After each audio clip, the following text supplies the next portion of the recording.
on this matter.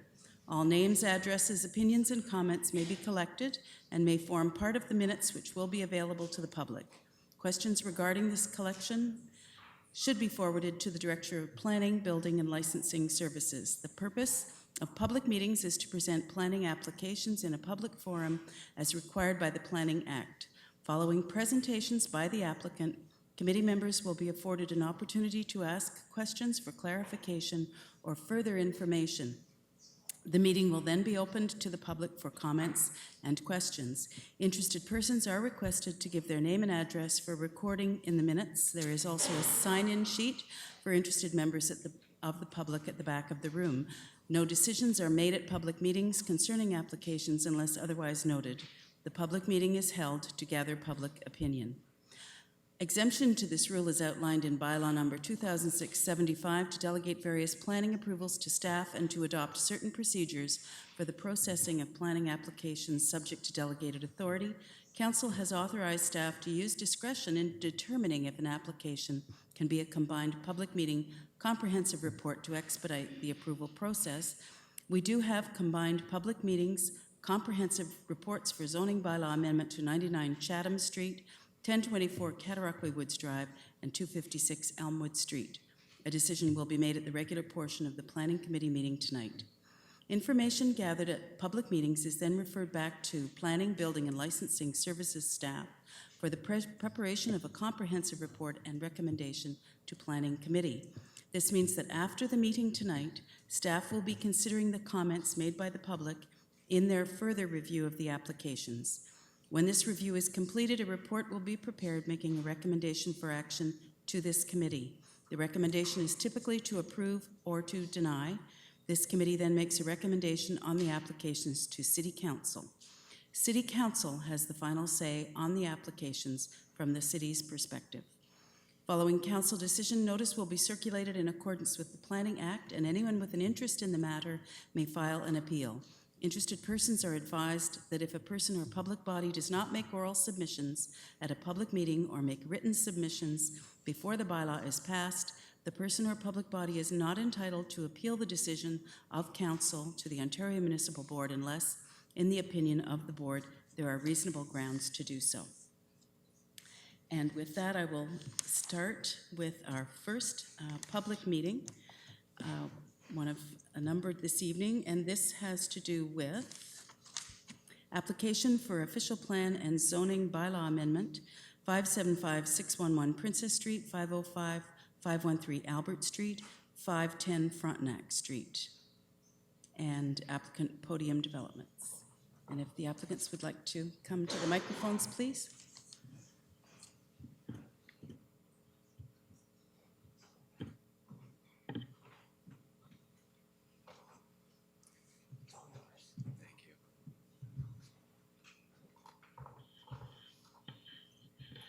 Good evening, councillors, members of the public, and city staff. Thank you for having us here this evening.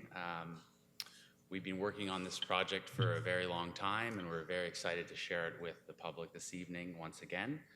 For those of you who haven't heard about this project in the past, I'm going to go through a little bit of the history of how this project came about.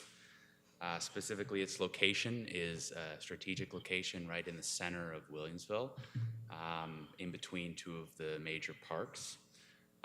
It was a long-term assembly, which happened over a period of 6 years, where we carefully assembled an entire city block. Can't hear me, sorry about that. It was a long-term assembly where we carefully assembled an entire city block, and as well as half of the city block across the street. We've divided the project up into 3 sites. One is a development that's already been developed a number of years ago, and there's a new building proposed at 575 and a improvement proposed at 465 Albert. The existing condition is a variety of ad hoc buildings that we believe can be greatly improved by a redevelopment of the area.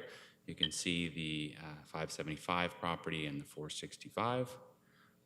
To give you a sense of the neighborhood, this is the existing condition on Frontenac Street and the existing condition on Albert Street.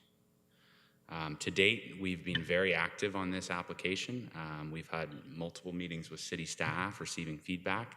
We've been to the community meetings presenting the project and receiving feedback from the community at 3 different community meetings. We've also reached out with individual neighbors and city councilors to discuss the project. So a lot of this plan has evolved over the years as we've been speaking with stakeholders and trying to build a plan that the community would support to bring forward. I'm going to hand over the mic now to our team of professionals that are here with you this evening. We have Mike from FO10 who's been doing the planning work. He's a local planner here. And we have David from a Canadian-based architecture firm who's going to share more of the design details that he's been working on this evening. So.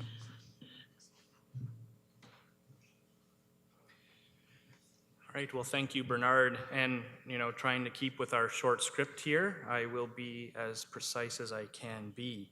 So this project, as Bernard noted, is in the center of Williamsville. And as many will know, Williamsville is subject to a secondary plan area, and it has design guidelines to help steer and guide development, redevelopment of the Williamsville corridor, which stretches from Centennial to Division Street. And so, or rather the traffic circle, my apologies.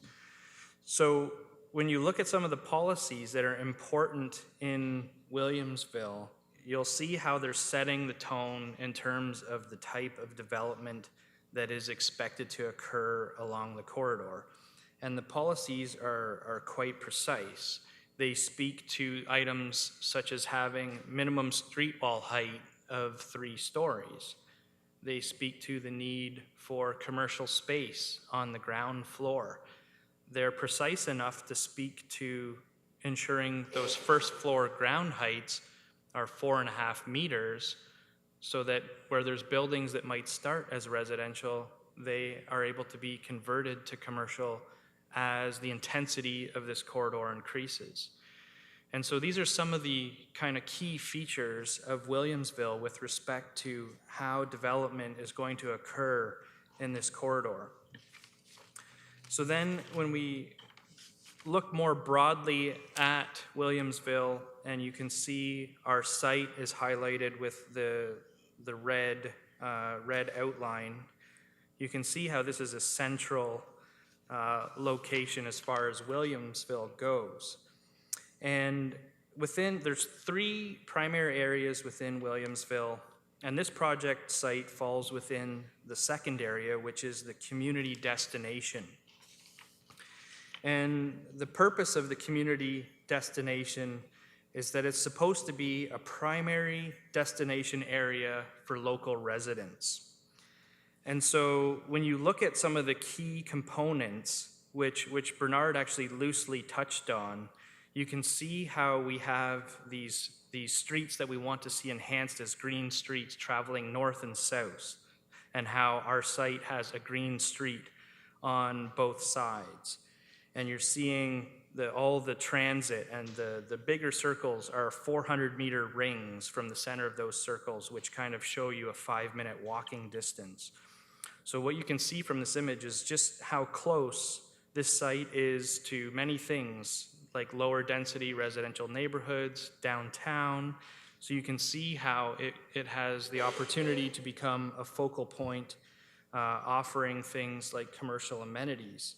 So when you think of this site as one of these sites that's supposed to be a primary destination for local residents, you can see how a site like this will achieve it through the commercial opportunities that are proposed. There's 1,500 square meters of commercial space. You'll see the development of the green streets along these properties, and the green spaces that are actually provided as part of this development proposal. Wider sidewalks, plantings. You'll also see a key thing to note in an area like this is all of the driveways that will disappear from Princess Street. So these are key elements toward what this development needs to achieve in meeting the Williamsville policies. So in terms of moving to a zoning level, this downtown corridor, this Williamsville corridor, has special zoning on it with a holding provision because of our servicing constraints in the city of Kingston. And as really most people will know in the city, that active work has been going on to improve the servicing capacity, particularly as it relates to sewer and stormwater along Princess Street and more broadly the old city area. And you can see on the south part, the actual address 465 Albert Street would come into the C4 zone as part of this proposal. So this application really has multiple components to it because of the number of properties that have been integrated with this project. Official plan amendments, zoning bylaw amendments, and we're also here tonight to speak with Planning Act community benefits. So in terms of the official plan, it's very specific in terms of basically height, angular plane, and uses, and so on and so forth. So because this official plan is so precise, a development such as the one that's before the committee tonight does require official plan amendments. So in terms of the height of the building, the official plan speaks to buildings that are to be 10 stories tall, 31.5 meters, and then it gives a 5-meter exception for mechanical penthouses. So from an official plan standpoint, height 36.5 meters is specified. The building before you tonight is 40.4 meters in height. So it's 3.5 to 4 meters taller than that official plan height restriction. So as such, not only do we need to amend the zoning bylaw, we need to amend the official plan to accommodate this building. Angular plane is also captured in the official plan. And in this case, because it's a taller building, amendments to the angular plane requirements are also required. And it's key to note really what we're talking about with angular plane is a very specific mathematical equation. While besides the mathematical equation, angular plane has intent. And the intent of angular plane is to deal with that public realm. So while we don't meet the angular plane in terms of a 45-degree angle, there's been careful attention to setbacks, to step backs, to the wide streets, to the public space, to the green space that will be across the street that we propose are all building into the planning justification for amending the official plan. The other key official plan amendment is to do with the site that we call 465 Albert, which is the green space and the parking lot, because the official plan is very specific in terms of allowing city-operated parking lots and allowing parking structures. However, permanent parking lots are not allowed in Williamsville. So we've tried to address this by putting the green space on Princess and having the parking lot accessed from the side road. But that is one of the official plan amendments before you this evening. So now, just turning quickly to the zoning amendments, and I'm being very brief, and we have tables at the back of the presentation so that if the public or the committee wants to look more specifically at requirements versus our proposal, we have that information. But just quickly, we're looking for exception to the street wall height, and that street wall height is the first 4 stories.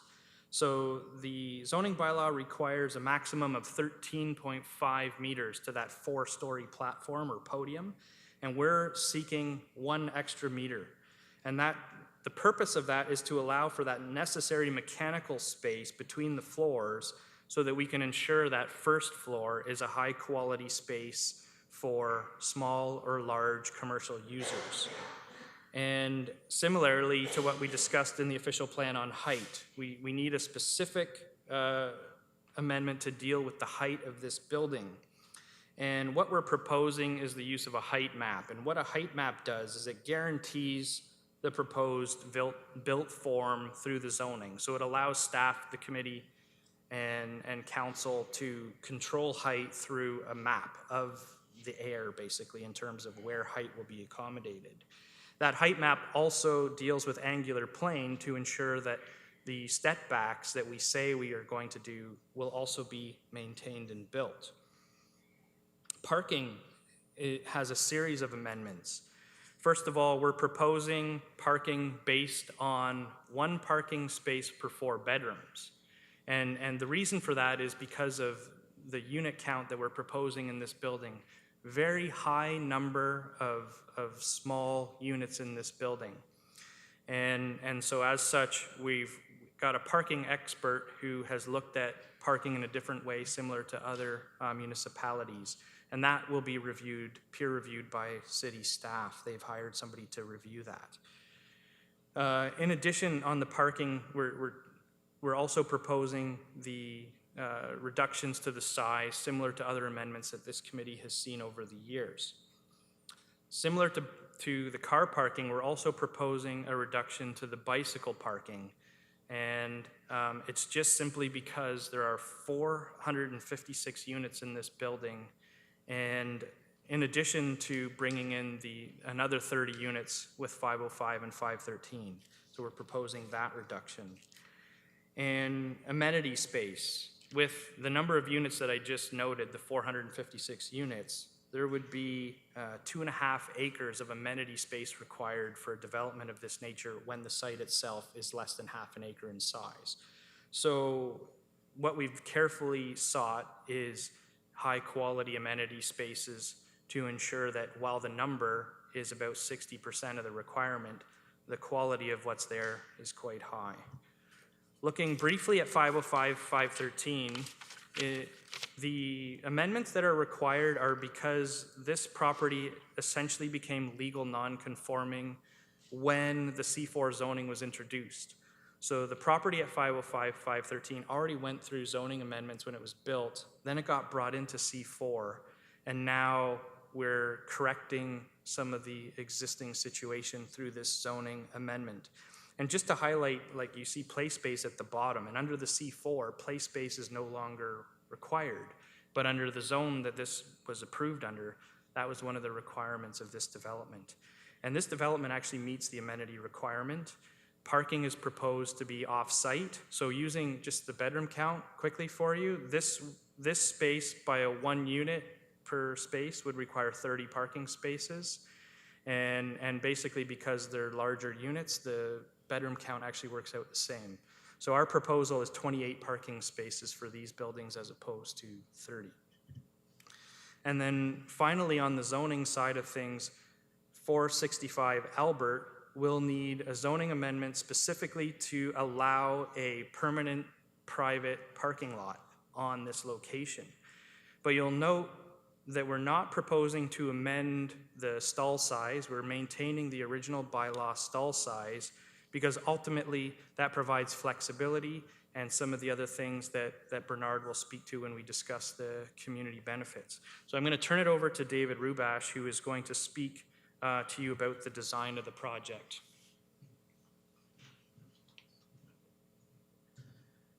Hi, everybody. I represent Sweeney & Co. Architects. I'm an architect on this project. We're a Canadian-based international architecture and interiors firm that has over a 25-year history of building office, residential, and mixed-use projects in Ontario.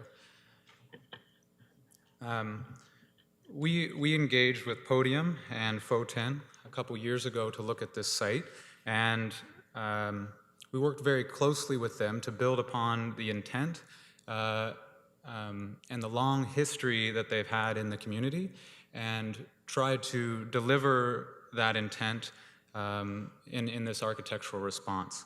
I'm going to start by speaking about some of the basic fundamental planning, which is demonstrated in this site plan. And this site, again, is building on a long history of amalgamating multiple sites. And as the architects, we see this as an opportunity to leverage this size to carry out a lot of things that would otherwise be very difficult on a smaller site. And I'll just work through this site and list off a few for you. As Mike mentioned, there's a large, flexible retail, and this is not just important from a flexibility standpoint and size for large and smaller retailers, but the fact that it provides a continuous, active street frontage all along Princess Street. This is continued into the corners, where we have retail on both the Albert Street and Frontenac intersections that engage small piazzas and commercial space to activate the corners of the site. The residential entrance is seen just to the left of the public park, which is proposed. In addition to that, there is townhouses proposed along Frontenac Street that help to transition what is a sort of busy, active street, transition more to a neighborhood with townhouses and along with the double row of street trees. At the rear of the site, what is quite promising in this instance with the larger site is that we're able to consolidate loading and parking at the rear of the site. It's not only consolidated but concealed from the main street. Across the street is additional parking, which is what, as Mike mentioned, is concealed by proposed green space and trees as well. So in addition to some of the things, or building upon some of the things that Mike mentioned, I want to speak to sort of the intent of the architecture and the look and the feel of the things that he represented or discussed related to bylaw and so forth. As mentioned, this is an 11-story mixed-use building, but it's important to note that 10 stories of it is mixed-use, commercial, and residential. And the top floor, the 11th floor, is mechanical penthouse and amenity.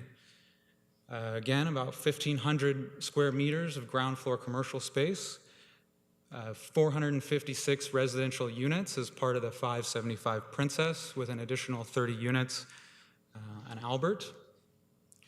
In this view, you can see, looking up Princess Street to the right is Frontenac. This gives you an overall snapshot of the site as perceived from farther down the block. Some of the major things to note in terms of the architecture is it has a clear street wall that delineates delineates the retail, and it's the upper part of the building is substantially set back along Princess Street. But alternatively, at the intersection, at the corner, what we've done is pushed in the podium. And this allows for the creation of a small piazza space, commercial outdoor space that the retail can engage, but it also provides sort of a landmark demarcation at the corner. The setback is done also along Princess, but stepping down as it moves in towards the neighborhood. This next view shows, again, the building, but looking the other way. This is the intersection of Albert and Princess. All similar moves are at play and visible at this side of the building, including a transition on the left side, which transitions you down to a slightly higher density than Frontenac, but slightly higher density along Albert, where the existing townhouses are. It's also important to note that this corner also has the podium pushed in to create a similar commercial outdoor space which can be engaged and activated by retail. The overall length of the facade is broken up in multiple locations. The base is broken up into 4 or 5 distinct zones, and which is articulated in a very fine way with multiple cuts and moves to enforce that, whereas the upper portion of the facade has very large, distinct moves to break up the mass. The lower portion, this zoom in on the lower portion of the building allows the opportunity to speak to the human scale. And in developing this project, we looked very closely at the street level experience and tried to do our best to maximize and incorporate as many of the considerations of the Williamsville study as possible. And a lot of these things brought to us by both FO10 and Podium.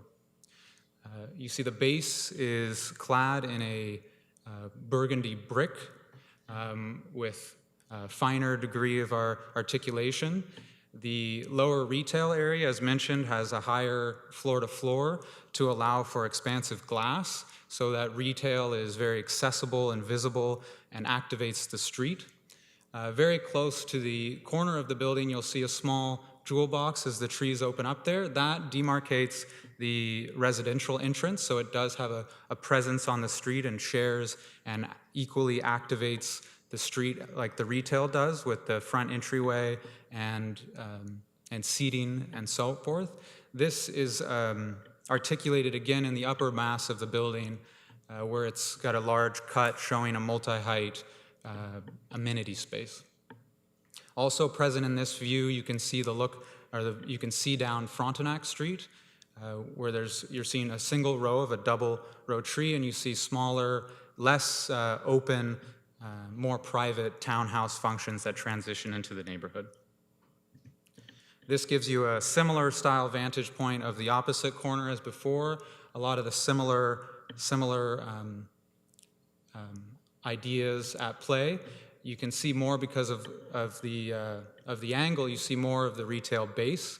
You can see in the plans that it's a very large and flexible space, but it's been articulated in a way that allows for smaller retailers to infill within and have a smaller scale at the street level with piers every sort of structural bay to break down the scale and demarcate individual retailers as well. These diagrams speak to, or this diagram as well as the next one, speak to a lot of the ideas that are clearly represented in the views we looked at, but are more subtle and comparable to what the street level experience is. So this very clearly marks the various moves that were made. The green line shows the substantial transition down to the church along Frontenac as it steps down to a much lower building and podium along Frontenac Street, as well as just below that is the townhouses. And then you can see the continuous street wall along Princess, and the blue lines represent the parapet line, but also the breaking up of the mass and articulation on that facade as well. This next slide shows all those things from a similar vantage point. You're able to see a slightly different transition to Albert Street as the context is a little different on that side. But it also, you can see the transition looking over the building towards Frontenac.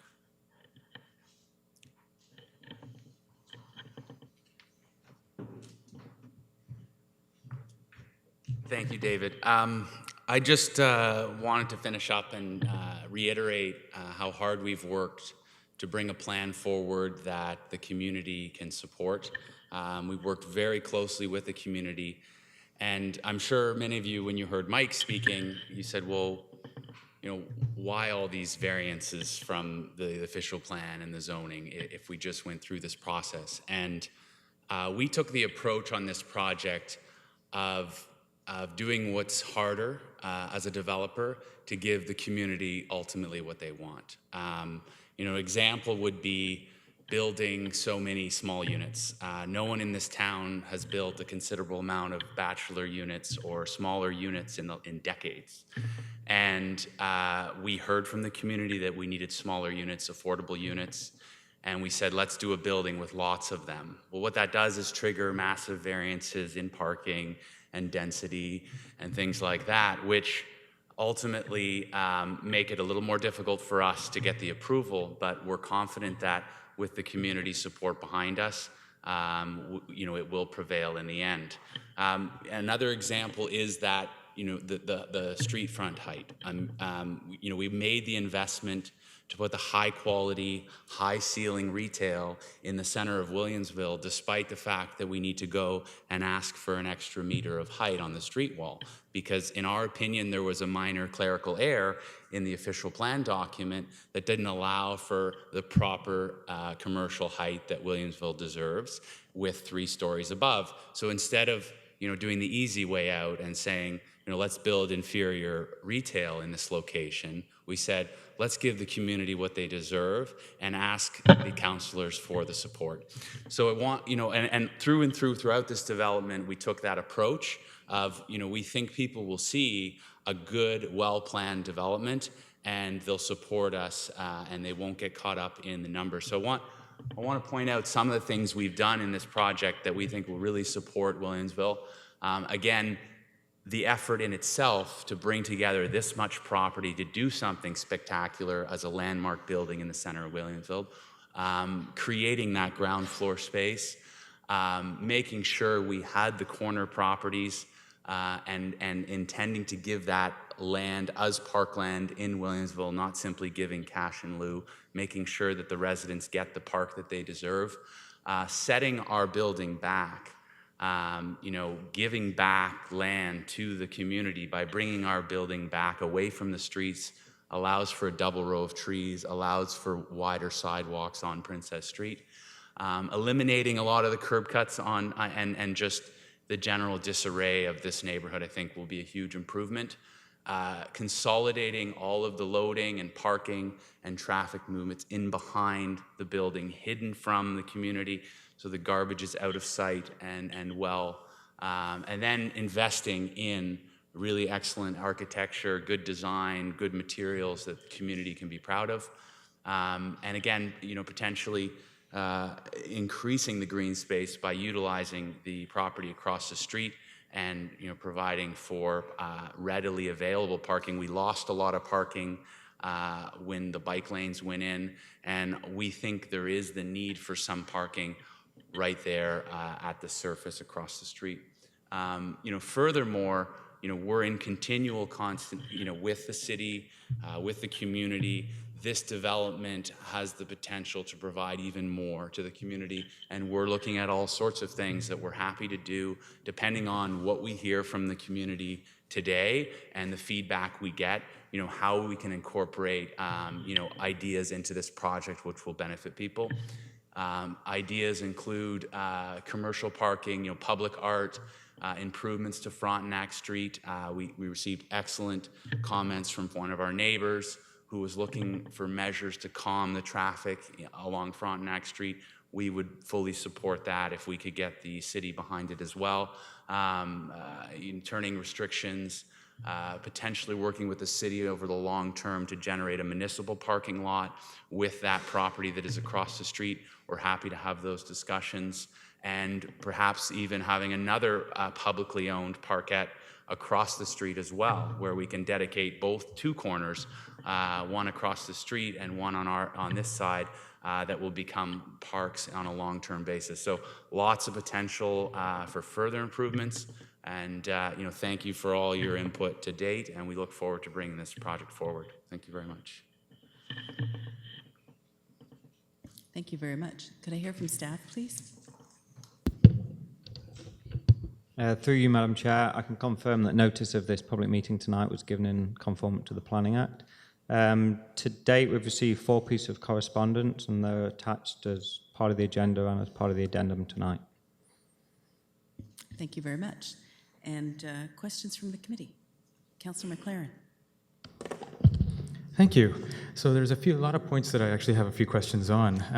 The first one was something that Mr. Keene had said, that the quality of the amenity space is higher, and that's a good reason to actually reduce it. And yes, that is in fact the proper reasoning, I think. Is if you can show that something is actually better than what is allowed, and there with a reduction, that would be very good. But I guess the question I have for you is, what standard or what criteria do you use to determine that a particular piece of amenity space is higher quality or better to justify shrinking the requirements?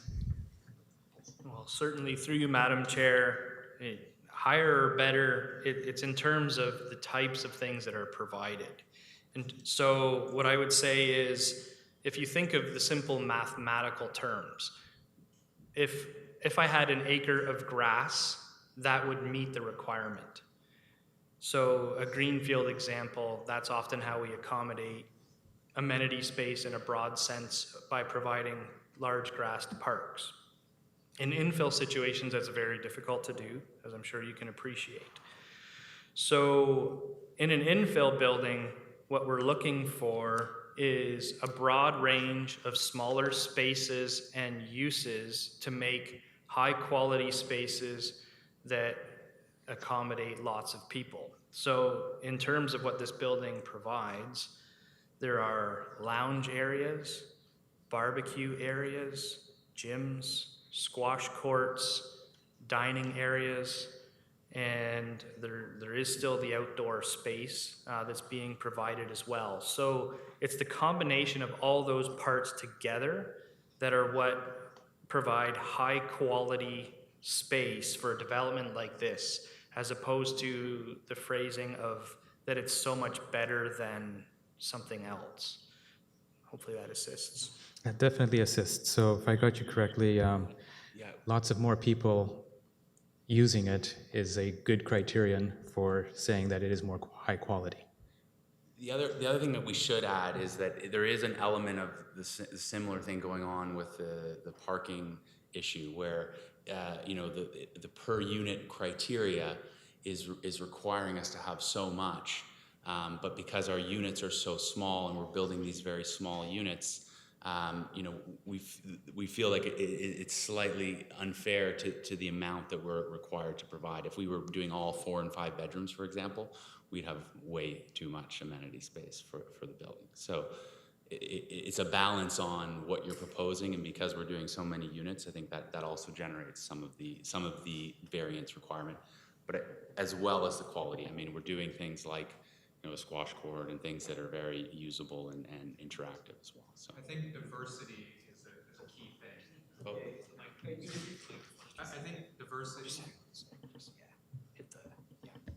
I think diversity is a key thing mentioned relative to the population of the building. Not just outdoor space per se is what serves the needs of the occupants, but a range of uses that have been carefully thought of and placed in a quality location, or in a location that best maximizes their use. And that's why some of the amenity is on the top floor, which allows interior space that is supported by quality outdoor space with views and light and so on. So it's how it's placed and diversity. Thank you. I hope it can be demonstrated scientifically. A second point, you had mentioned, Mr. Keene, that the intent of the angular planes is for the sake of the public realm. Could you explain how the public realm is benefited with this over what is allowed in the bylaw? Certainly. Through you, Madam Chair. So angular plane is a 45-degree angle, and in Williamsville, we measure the angular plane from 4 stories up at the street face, and then it's a 45-degree angle. And then from the rear property line, rather than measuring that 45-degree angle from the property line, or from the 4 stories up in the air, we're measuring it from the ground.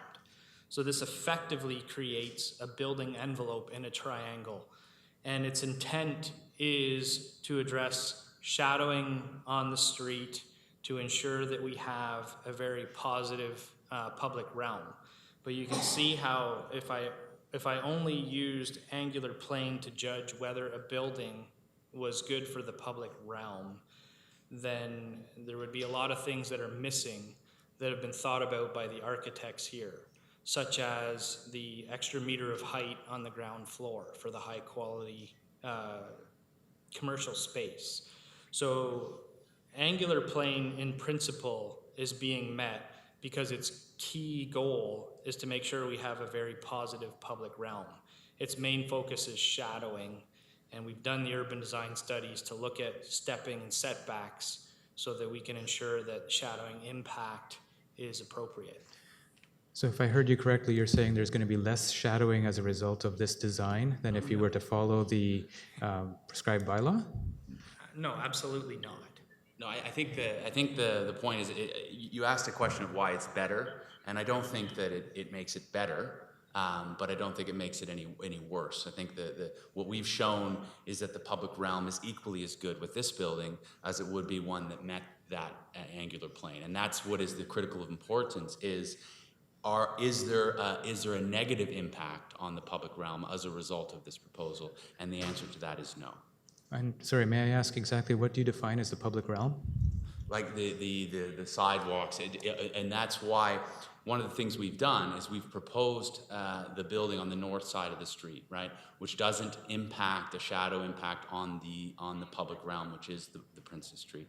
And you'll see on the south side of the street we don't have this type of building proposed, which would potentially create a very large shadow. So this is if you look at the shadow studies, you know, we've looked at it very carefully, and we've determined that there isn't a negative impact on the public realm or the neighboring properties as a result of this application.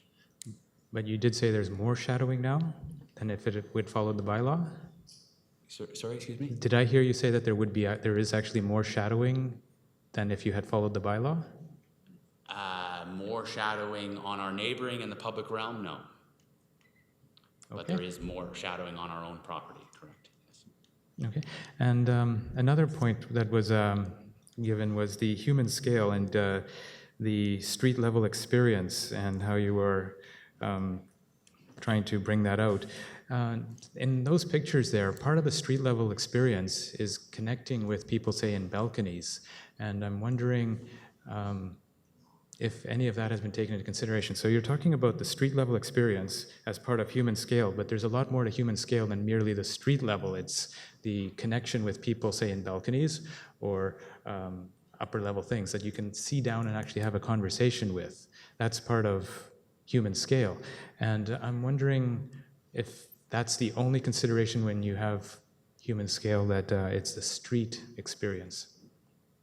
Street level experience, pardon me. I can answer, that's fine. I think we are looking at an extremely high commercial to provide that quality. So we weren't, we weren't really looking at interaction between people on the street and people in the apartments above, on the balconies. We were focused on the interaction between the premium commercial space, the cafes, the corners, the parks, and that's where we did focus our energy. We weren't thinking of up to the balconies. Okay, thank you. Councillor Neal. I have a couple of questions, but I'm going to leave some of them because the public may indeed bring them up. But one comment I do have is looking at the sketch of the park or the proposed space across the street. I know that was that we heard about that, or some of us heard about that some time ago.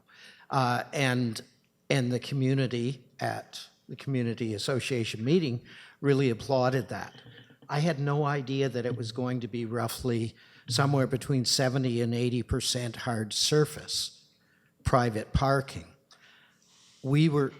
I thought we were being led to believe that it would be a functional green space Princess Street Park. Mm-hmm. And it's my understanding that some or all of it was going to be applied to the requirement for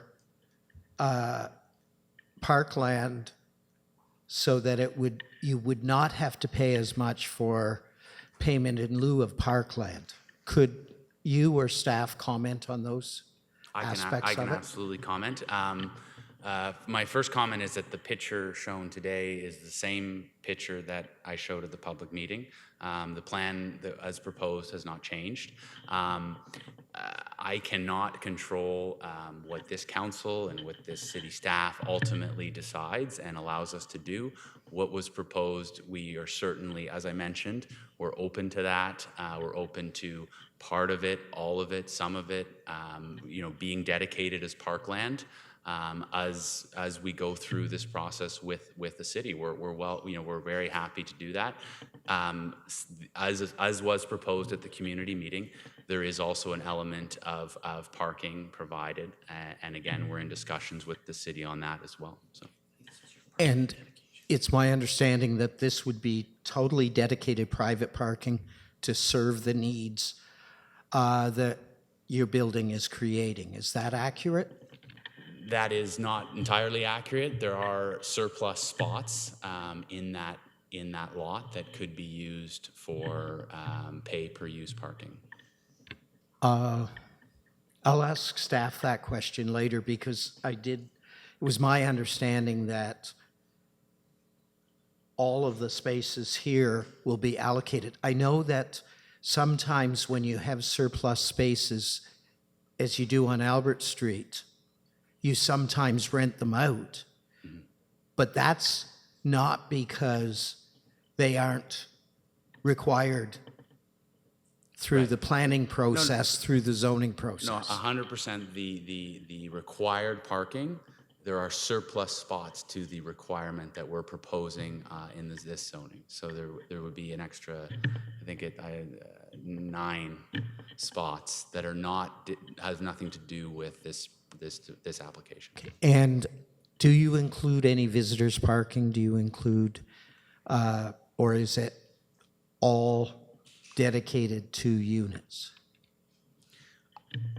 How that parking lot would function would the intent would be a pay-per-use lot with priority access for the spots that were assigned to the development for monthly use. For people that lived in the development could get a monthly pass. However, it would be pay-per-use for anyone in the community should those monthly passes not be used. Okay. You mentioned that this is going to address some of the lost parking with bicycle lanes. I would suggest, I'd be surprised if there's any surplus of public spaces being created with this plan, because it seems to me that we're creating a need for parking and we're trying to address that need for parking. So, but I guess time will tell on that. Quick question about the peer review that's been suggested. Will that be a full urban design peer review with parking and traffic, stormwater, shadow studies, all of those things being addressed? Thank you. Yes, through you, Madam Chair. I can confirm we have put the urban design study out for a peer review. The urban design study does include the shadow impact. We are also peer reviewing the transportation study, which incorporates both the traffic patterns which will be generated as well as the proposed parking ratios. So they're out for peer review at the moment, and we're waiting to get those back. And finally, I guess, 2 things. One,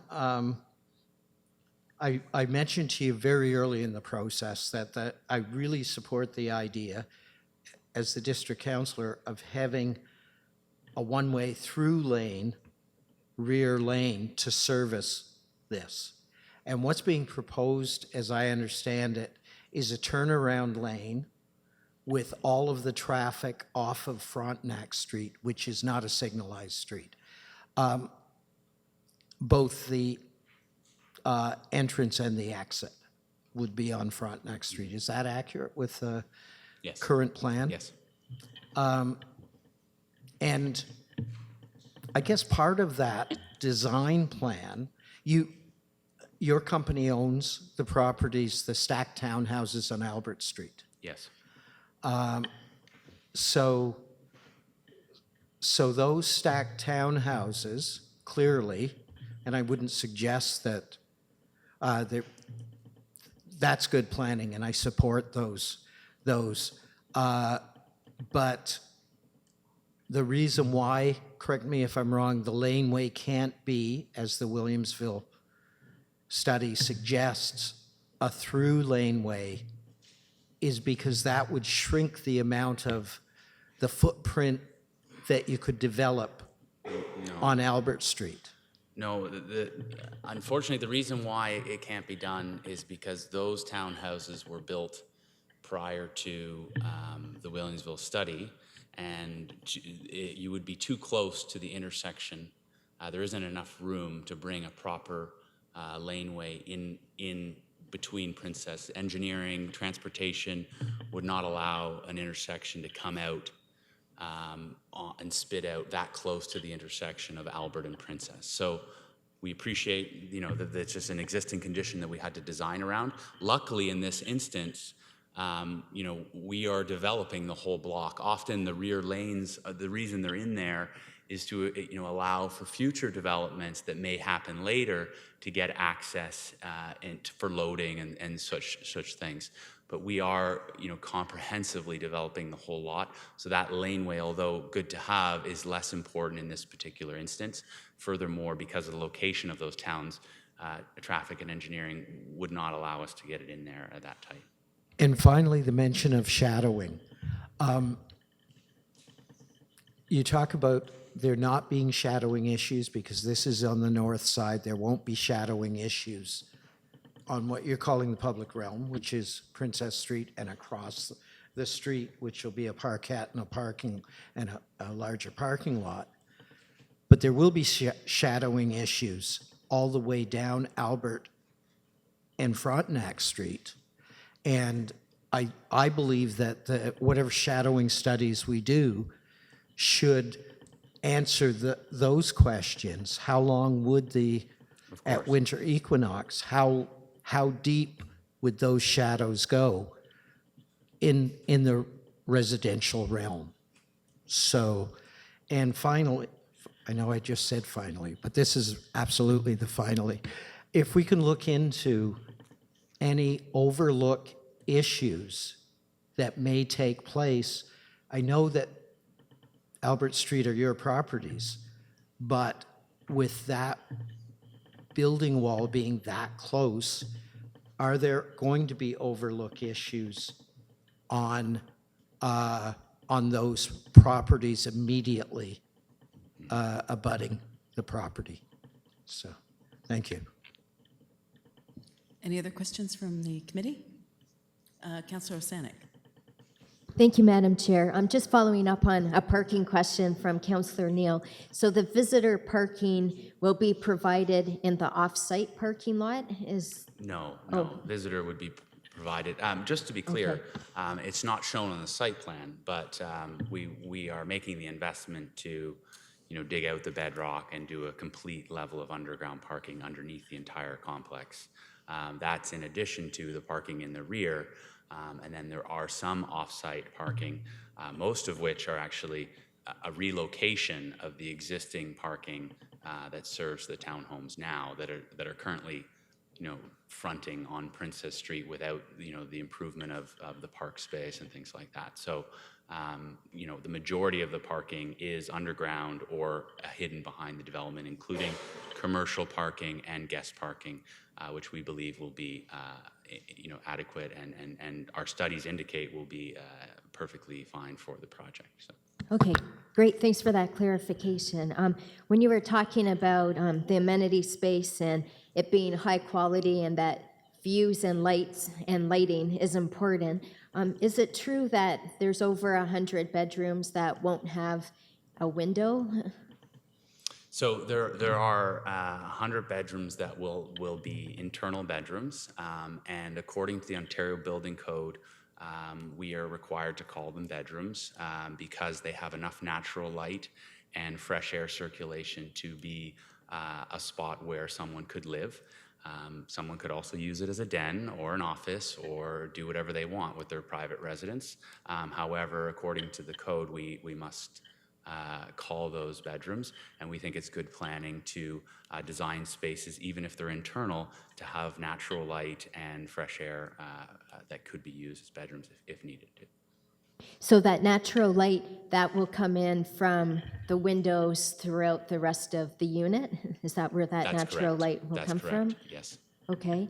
And I didn't quite understand what the rationale was for the reduced bicycle parking.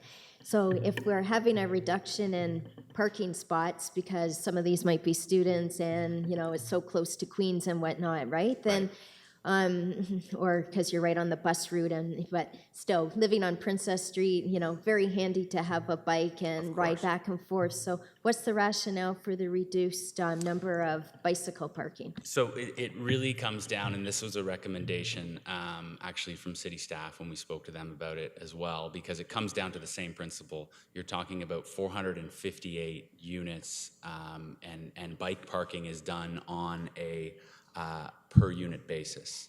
So you can imagine when you have a 4-bedroom unit, it might make sense to have a bike spot for, for every 4 people living in the building, so that you have maybe 150 bike spots in a building this size.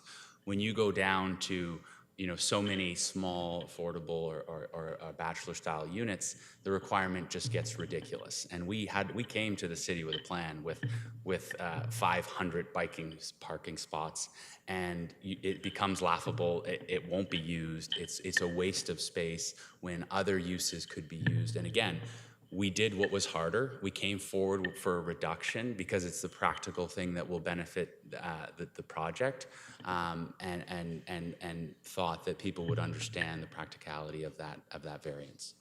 But there is still adequate bike parking. I mean, we're not going to have a problem. There's lots of bike parking, and it's also part of our transportation study. So.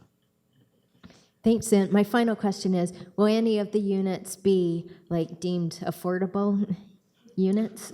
We don't have it's not an affordable housing project, but by the size and scale of them, we anticipate, and just the sheer number of units being provided to the community, we anticipate that will help housing affordability in Kingston significantly. Any other questions from the committee? Seeing none, I'll open the public portion of the meeting. Just hang on a sec, Mr. Dixon. I ask that you give your name and address, please, and limit of 5 minutes. And I'll ask you to be clear about your name and address. We've been having a little trouble with these microphones. So I see that Mr. Dixon's here, and then we have another microphone just over beside Mr. Keane on that side of the room. Thank you. Go ahead. Okay. Thank you, Madam Chair. So Frank Dixon, 495 Alfred, Apartment 2, K7K 4J4. So I live about 5 blocks away from this proposed development. I followed the process from its first appearance to the Williamsville Association and since. So, and I think tonight was one of the best presentations that I've seen at the Planning Committee. So thanks for that. And I'm also impressed with the outreach that the designers have shown with connecting to the community, and that's a strong contrast with one other developer who I won't name, but a new Bill 73 for Queen's Park actually has that mandated now, so that's very good. So I've got some praise, which I want to put on the record. So the design is interesting and ambitious from the standpoints of planning and design. I think it fits well with the Williamsville Main Street study aims. Increased density in this location should allow for preservation of older neighborhoods away from the corridor. One suggestion is that the Albert at Princess Corner on the north is an exact stop on transit. I think your slide doesn't really show that. I think that could be an improvement there. And there's also, so that's both for express and regular Kingston transit routes. And then just kitty corner to that, on the south side of Princess at Albert, on the west side is also another express and regular stop. So you're taking advantage of that. And there's increased service on that corridor. So those two parts fit together very well. I'm impressed with the plans for the new park.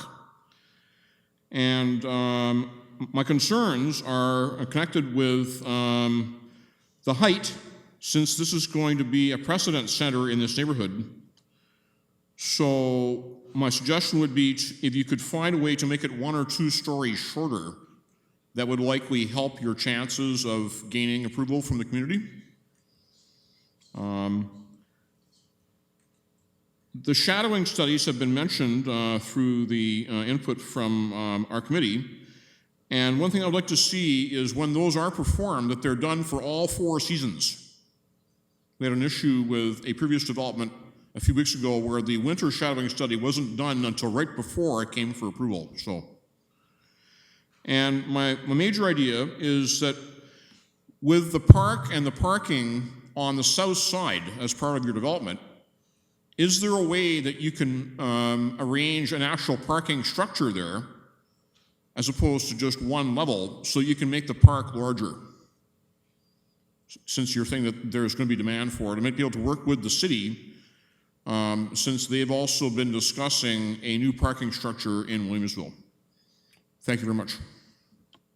Thank you, and I'll ask the proponents to answer these questions when all the questions have been asked. And yes, sir? Craig? Thank you, Madam Chair. I'm Craig Walker. I live at 542 Frontenac Street, postal code K7K for M2. So there are a lot of really attractive winning things to do with this development, and I'm eager to see the area developed, and there are a lot of things that I would praise. I like the mixed use, I like the commercial level, I like the elimination of the driveways going on to Princess Street. But when we come to the point that the official plan has to be amended because in order to accommodate the building, I just wonder why the question is not more one of the building plan has to be amended a little more to comply with the official plan. It seems that a lot of the problems that are being supposed to be answered with amendments are created because there are too many units and it's too high. You know, if it was a little bit shorter and there were fewer units, there wouldn't be the same sort of pressure on parking, for example. And we wouldn't need to take those measures. We wouldn't need to have those amendments. And I want to be brief to give other people a chance. So the last thing that I'll say is I keep on looking at that rendering, and however many times I count, I get 9 stories. I don't see how that represents 11 stories. And looking at the other ones, I keep on seeing that. So I just wonder if the rendering is not quite accurately representing it, or I'm miscounting, or I just wonder if you could explain that a little more. Are we actually going to get a building where the white part is still higher than what's shown? Thank you.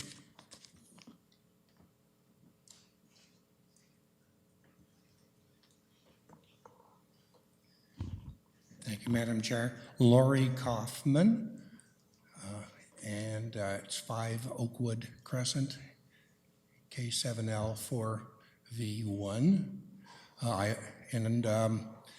I'm also a small landlord on Frontenac Street. We've got 5, my family, we have 5 buildings, about 39 apartments, equaling about 75 bedrooms, 40 parking spots. We have a mixed use of 1 to 3, not as many. You've got more 1-bedroom apartments there. And I gotta say, I'm a big fan of podium developments. I really like the quality of what you've built in the past. And in fact, I was part of a committee for the last 10 years that has been voicing concern and fighting against some of other developments in town. And we always hold up podium as saying, why can't you do it like podium? And when a couple of these projects got through council, and then when council actually said no to one, but the OMB gave it to them, I said publicly, I said, why should all the good builders and developers in town who have been making all of these beautiful projects and fitting the Kingston master plan, because we're a medium-sized city, our plan reflects that we have a medium-sized city. For many years, the planning department, before there was a big change at the top and now through the middle of the planning department, worked for over 10 years to develop the official plan, to develop the Williamsville corridor plan and other things. And suddenly, a developer comes in and smashes through that. And I said, watch. Now, some of the developers are going to pull their plans, and I mean, I do the same thing. If, they're going to pull back their plans and they're going to put bigger plans in, and who can blame them? And I believe that's what's happening here. So anyway, to the points, that's just a little bit of editorial. First of all, the parking. As I was saying, we have 39 apartments on Frontenac Street with 75 bedrooms. We have approximately 40 parking spots, and we never have enough parking. As to the point, I would just give my opinion as a fellow landlord, that when you have that many one-bedrooms in this location, you're going to be getting a lot of students coming to town who are doing their masters, their law. They've got money, they've got cars. So using the argument in a one-bedroom apartment, you could use less parking spaces, because you have a one-bedroom parking is totally backwards as far as I'm concerned. You'll need more parking. So I believe you were saying 800? 800 buildings or 800 bedrooms approximately. I really do think that you need double your parking spots for that. So 11 stories. Okay, I don't want to go over my 5 minutes here. 11 stories. They're saying the 11th story is for mechanical. No. There was always going to be a mechanical floor there. The 11th floor is for another row of buildings. As for the angular plane, I literally had no objections to the first plan that came forward, and I loved it. The angular plane, just take a look down the road where we've got 5 and 6 stories now and see how it towers over. It must go back to the 45-degree angle or something close to it. And then the amount of apartments and bedrooms will come in line with a density that makes sense. I'm very concerned with the parking coming off of Frontenac Street. Frontenac Street is, contrary to what some other developers have said, is an established neighborhood where all the lawns and all the houses, I believe, are well taken care of. If Podium, when Podium builds, because when Podium builds, and then when the other one on the east side is built, there will be over 600 apartments with one egress and entrance. I really want to say that I just want to put it out there to the councilors and to planning and to everyone. Something's going to be built there, and we want it to be built there, but put a barrier there so we're not having 800 cars trying to get around the lights there and coming through the neighborhood, coming around the park where there's kids and stuff, etc. like that. And I have other things to say, but my time is up. And of course, you can send this to staff by email. Yeah, I or will phone. be. I will be. Yeah, Thank you very much. Thank you. Ms. Bowie?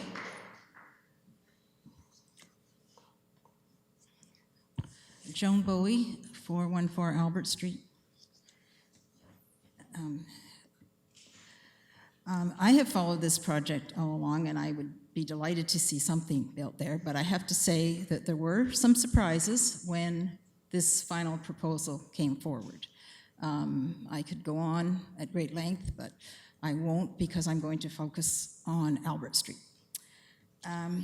So I am extremely upset about the proposed parking lot on Albert Street associated with the development. I cannot believe that it is desirable to tear down a house currently in Zone A across the street from other homes in Zone A and replace it and more of the area with a parking lot for 68 cars plus dozens of bicycles. As a comparison, you can look around at some of the city parking lots. For example, at the Shoppers Drug Mart at Princess and Division, that's only 25 cars. If you want to go to Metro and start counting 68 cars, it's a very big parking lot. So I understand that this kind of parking lot wouldn't be permitted on Princess Street, and I see no logic at all in allowing it in a residential neighborhood. One of the guiding principles of the Williamsville Main Street study is to protect existing residential areas from negative impacts. So the houses that are across the street from this parking lot are going to have lights in their windows, they're going to have noise, they're going to have pollution, and so on. And the other thing that I think staff wasn't aware of, and I don't know if the developers are aware of, but in this block alone, there's a church which during the week houses a private primary school for 68 students. Further down the block, there is a daycare for 34 children. So close to 100 young children are delivered by their parents, mainly by car, to these facilities, which are in the top half of the block, very close to this parking lot. Adding the possibility of 68 cars and dozens of bicycles coming and going from this parking lot on this residential street is simply not safe. The parking lot will cause light and noise pollution, as I mentioned.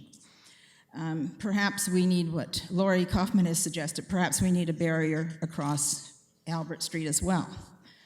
So in the report, it states on page 19 that private surface parking lot is permitted as a primary use. But according to the official plan 10E117 amendment, it says private surface parking lots will not be permitted as a primary use of the property. It also states that surface parking lots should not abut Princess Street. Well, there's a small row of trees between the parking lot and Princess Street. Despite the corner parkette and the primary use of the proposed, despite the corner parkette, the primary use of the proposed 465 Albert Street is parking. Other recent housing developments in the area, including Victoria and Princess, Johnson and Toronto, have provided mainly underground property. There is no precedent for this, and it should not be allowed. Thank you. Please, this is not an appropriate place to be clapping. Thank you. Sir, please. Hi. Scott Evans, 532 Frontenac. I like the project. It looks really nice. I think it'd be good for Kingston. I think I'm opposed to the variance on the height. I think it should be brought down to whatever the Kingston standards are for that area. And I think that would improve the quality of life measurably for all the people that live to the north of the building. And that's all I got to say. Thank you. Thank you. Hi. Sharon DeLine, 14 Durham Street. I'd like to say from the outset that we've all had an opportunity to move to Toronto. And if we have stayed in Kingston, it's because of the fact that we like something quaint, we like something small, we like something 4 stories. I find the lower part of your building attractive. I find the silo part unattractive. I am concerned about the intensity of the structure as far as that building is concerned on Princess Street. I am concerned about the parking lot because of the fact that you'll be tampering with the bedrock, and my house is only 2 or 3 blocks away. There have been earthquakes in the Kingston area, one in the 80s and one just after 2000. And in that period of time, the house moved from one side to the other and back again. If you go into the bedrock, I wonder what will happen to the houses in that area. As far as the planning department is concerned, I am so deeply disappointed that you have allowed certain situations to allow the official plan to become a trampoline. I will say, sir, though, I do trust, the one thing I do trust is the fact that when you do make that building, or a building of some sort, I know it will be of good quality, which is not something that I could say for other buildings along Princess Street. Thank you.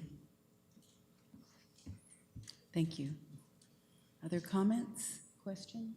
Yes. Hi. Hi, my name's Megan Edwards, and I live at 526 Frontenac. I think I've been a little bit naive and ignorant about this project so far, and that's my own fault. I've lived and owned the house three or four buildings down from this proposed development for 2 years. My house will very much be shadowed by this development, and my biggest concern, I think, is, which has already been noted by multiple people here, the incredible burden on Frontenac Street that this is going to put, especially with regards to parking and traffic. I know there's been a proposal to essentially barricade off our part of the street around the level of the church that is there, and I do agree absolutely with that proposal.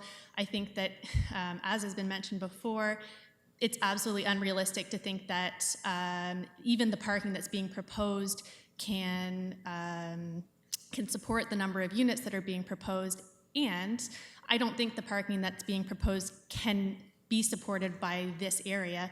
Every day I have to go across this intersection from Frontenac across Princess, and it is already a heavy burden of traffic. And adding, I don't know, 150, 200 cars to that, I can't even imagine, frankly, the impact that that's going to have. Besides which, I agree with everyone that says it's much too large. I definitely like the commercial space on the bottom. I think that's great.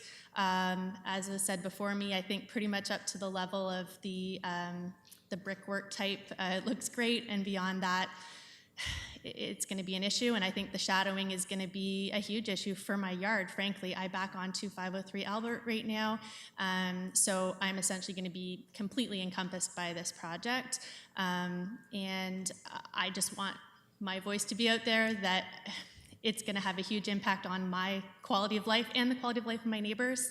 I know people think that the Frontenac Street area is largely Queen students.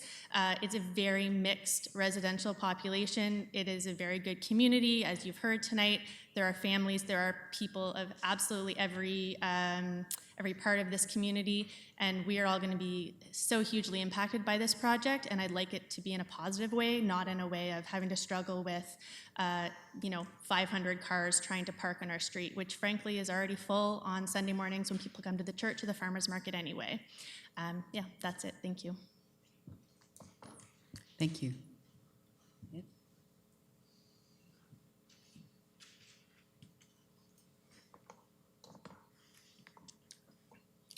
Good evening. Thank you for the opportunity to matter. I will be very brief. Oh, I'm sorry. I'm just coming to that. I just indicated I'll be brief. My name is Edward Grenda. I'm currently the Secretary of the Frontenac Heritage Foundation, 65 Gilmore Avenue in Kingston. I would like to express the Foundation's concern about the height. We have a serious reservation about that matter. There is a tendency to have frequent requests made by developers to make amendments to the height restrictions.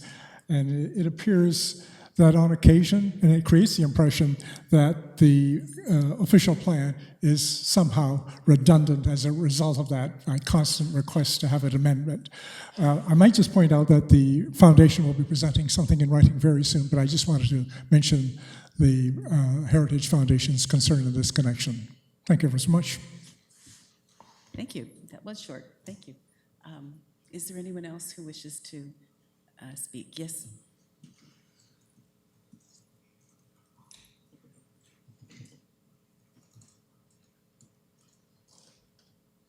Yep, it's on. Thank you. Good evening, everyone. My name is Susanna Cliff-Jüngling. I live on 28 Alma Street. And I really just have a couple of short comments to make. I will put something in writing that is probably maybe more extensive. It came up a couple or a few times actually this evening, and so this is why I would like to raise it. I'd like to caution that people have mentioned previous developments and how therefore this development will be a good one or it's going to be good quality or that. It is my understanding that it should be assessed on its own merits. I will certainly agree that Podium has done certain developments in the community that are really great, that I think are great, but I don't think that has really any bearing on what is proposed here right now, and it should be assessed on its own merit.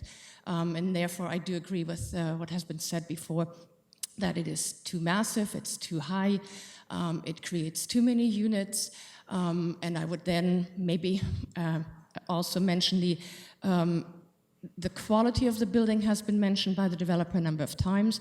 I do not think that this is good quality housing when there are over 100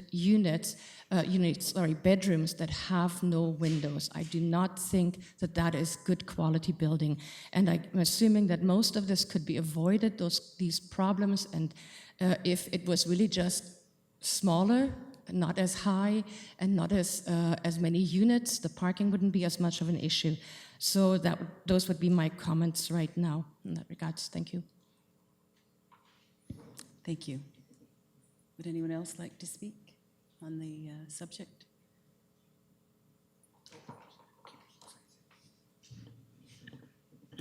Oh, okay. If you have a comment, please do it now, because once I close this portion, I'll be asking the proponents to speak, and that will be it. For the public portion, although you are always encouraged to contact the planner in writing or by telephone. Okay, I will ask the proponent to respond to the issues that were brought forward, please. Okay, let me just go back to this plan so people can see the whole context of the development. First of all, thank you very much for your comments. We will consider them carefully. We understand your concerns, and we will incorporate those into our ideas. First of all, Frank, we appreciate your comments, and with respect to the shadow studies, we will ensure that it is done properly and you have that information. Mr. Walker and many of you spoke to the height variance at the official plan level. And I want to speak directly to that because I can tell you it would be extremely easy for us to modify the plan to meet the official plan in terms of height. But those modifications won't have a significant impact on the neighborhood, and in fact would actually simply have a negative impact on the neighborhood, and I'll explain why. What we have right now is a 10-story building with quality high retail space, which is according to the official plan, and we have on the roof, we have a mechanical penthouse that is perfectly allowable within the official plan. And what we've chosen to do is to surround that mechanical penthouse with the amenities, all facing south, so we don't have overlook issues to the north community.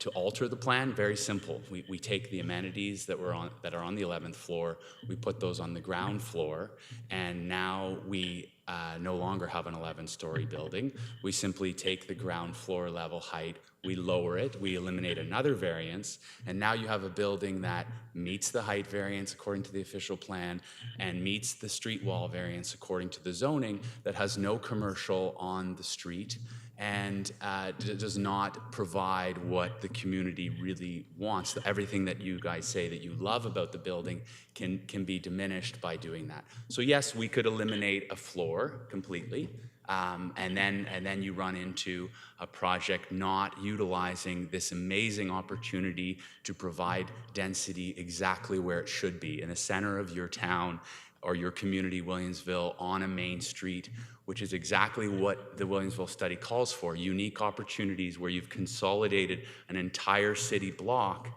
is where it indicates you should be developing as 10-story structure. And we did do those minor variants to allow for the commercial space on the ground floor and not to bring the amenity space on the top floor.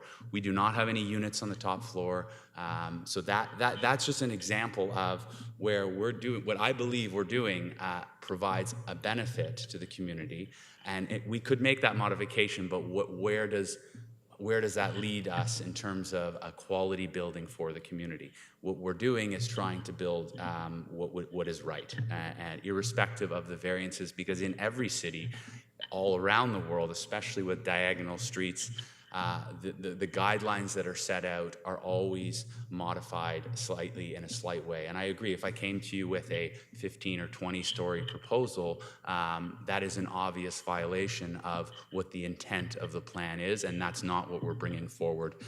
Certainly, had I... and someone spoke to that and said, other developers are coming forward with 15 stories or 20-story plans, and that's exactly what we didn't do. We didn't come back with a huge building. We came with a plan that met the intent of the Williamsville study. A few people, including Mr. Kaufman, spoke to the traffic calming proposal on the Frontenac Street, and we are 100% in support of that. We're willing to work with the city, with the community, to find ways to make sure that our project doesn't impact the traffic on Frontenac Street, whether it is blocking off Frontenac Street if the city allows it, whether it is limiting turning on Frontenac Street. We are open to suggestions on making that work well within the community. And Ms. Bowie, you spoke to the parking on Albert Street, and again, that is a flexible situation. That proposal, we've put it forward because we think it's what the city and the community would like to see. But if the city and the community as a whole tells us, we don't want that, we would prefer that property be redeveloped with another building down the road instead of parking, that is something that, as developers, we're very capable of developing another building there. I mean, this is something we're doing for the community, not for our benefit. I mean, we're happy to build more buildings instead of providing public park space and surface parking. So again, that is something that, when we hear the feedback, your feedback was you don't like it. Other people's feedback is that they do like it, including, some people at the city, some councilors have mentioned they really love this idea, that over the long term they want to see that possibility. So we're here to listen to what people want, what the councilors want, what the community wants, and respond accordingly. And we're very, if the consensus in this room is that you don't want that there, we can remove that. That is a possibility. Ms. Evans, you also spoke to height, and I touched on that. It's very clear in the Williamsville study that 10 stories is outlined as something that should be done in these large consolidated pieces, and that's what we're doing. That was agreed, that was put forward by the community. We appreciate that we've done this amenity deck around the mechanical penthouse. again, we think on balance, it creates a net benefit. We have looked at the shadow studies, and this particular property does provide a very, is very, very well set back from the mature communities. I appreciate that you're very close to the development, but relative to any other opportunity in Kingston, anywhere along Princess Street, to ever do a development of any type of scale that will provide the density that is required for an intelligent green city, where this is where you're supposed to build density, this is a great opportunity for that, according to provincial policy and all sorts of guidelines that indicates this is where we should be putting people. Again, on the bedrock, I assure you that we will ensure that, whenever you do drilling or you do bedrock work, you always have geotechnical engineers that make sure that it wouldn't do any damage to any of the neighboring homes. So we will ensure that. Again, we do, unfortunately, we have to go into bedrock. It's not something that we like doing because it's very expensive, but we'll put it, we will definitely do that and make that investment to do underground parking and put as much on the bottom as possible.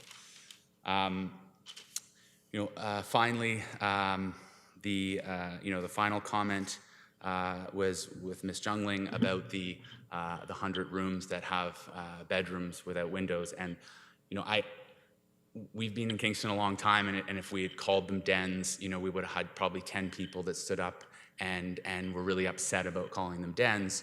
So, they are what they are. They're rooms inside a unit, the way the building is designed, and we're presenting them as bedrooms because legally they are can be lived in, or they can be used as dens as well. So, again, we appreciate the feedback. We're trying to do our best to really bring a great project to the city, and we hope that the councillors here tonight heard us and support our project going forward, because this is a great project, and we hope to bring it to fruition in the near future. Thank you very much. Thank you for your answers. Back to the committee. Councillor Neal. Yes. I appreciate that the Williamsville plan with a larger footprint recognizes the potential for going higher. And I think 10 stories on this large a footprint may be doable, but there's all kinds of mitigating recommendations if you go to 10 stories. And you're suggesting that going from a 45% angular plane to a 15% angular plane is a minor variance. I would suggest that isn't a minor variance, and it does indeed, I think, make the building too tall. 10 stories may not necessarily be too tall with this large a footprint if you followed the recommendations of the zoning and the recommendations of the Williamsville study for mitigating height. And so that definitely concerns me. And I've never had occasion to say this to you before, but some of the things that you just said, I have to say, struck me a little disingenuous. Like the idea of, well, we could take all of the amenity space and we can put it on the first floor and you'll lose your commercial. That's not what the Williamsville plan calls for. The Williamsville plan, as I understand it, calls for a first floor commercial. And that is income property for you. So it would be against your best interests and likely against the Williamsville zoning and study if you abandoned the commercial because you said you needed amenity space there. So just a point of clarity. If I could, oh, sorry, okay. And I'll finish and then look forward to your responses. The other thing, you mentioned the proposed, I'll say parking lot because the majority of the surface is hard surface across the street. You could always put a building there. Yes, you're absolutely right, you could. But you can't supply the required parking for the building you're proposing here If you put another building across the street, that's more required parking you'll need to supply. So that doesn't, I have to say, that doesn't ring true to me, with all due respect. I understand, and let me clarify a few points because I'm not being disingenuous at all.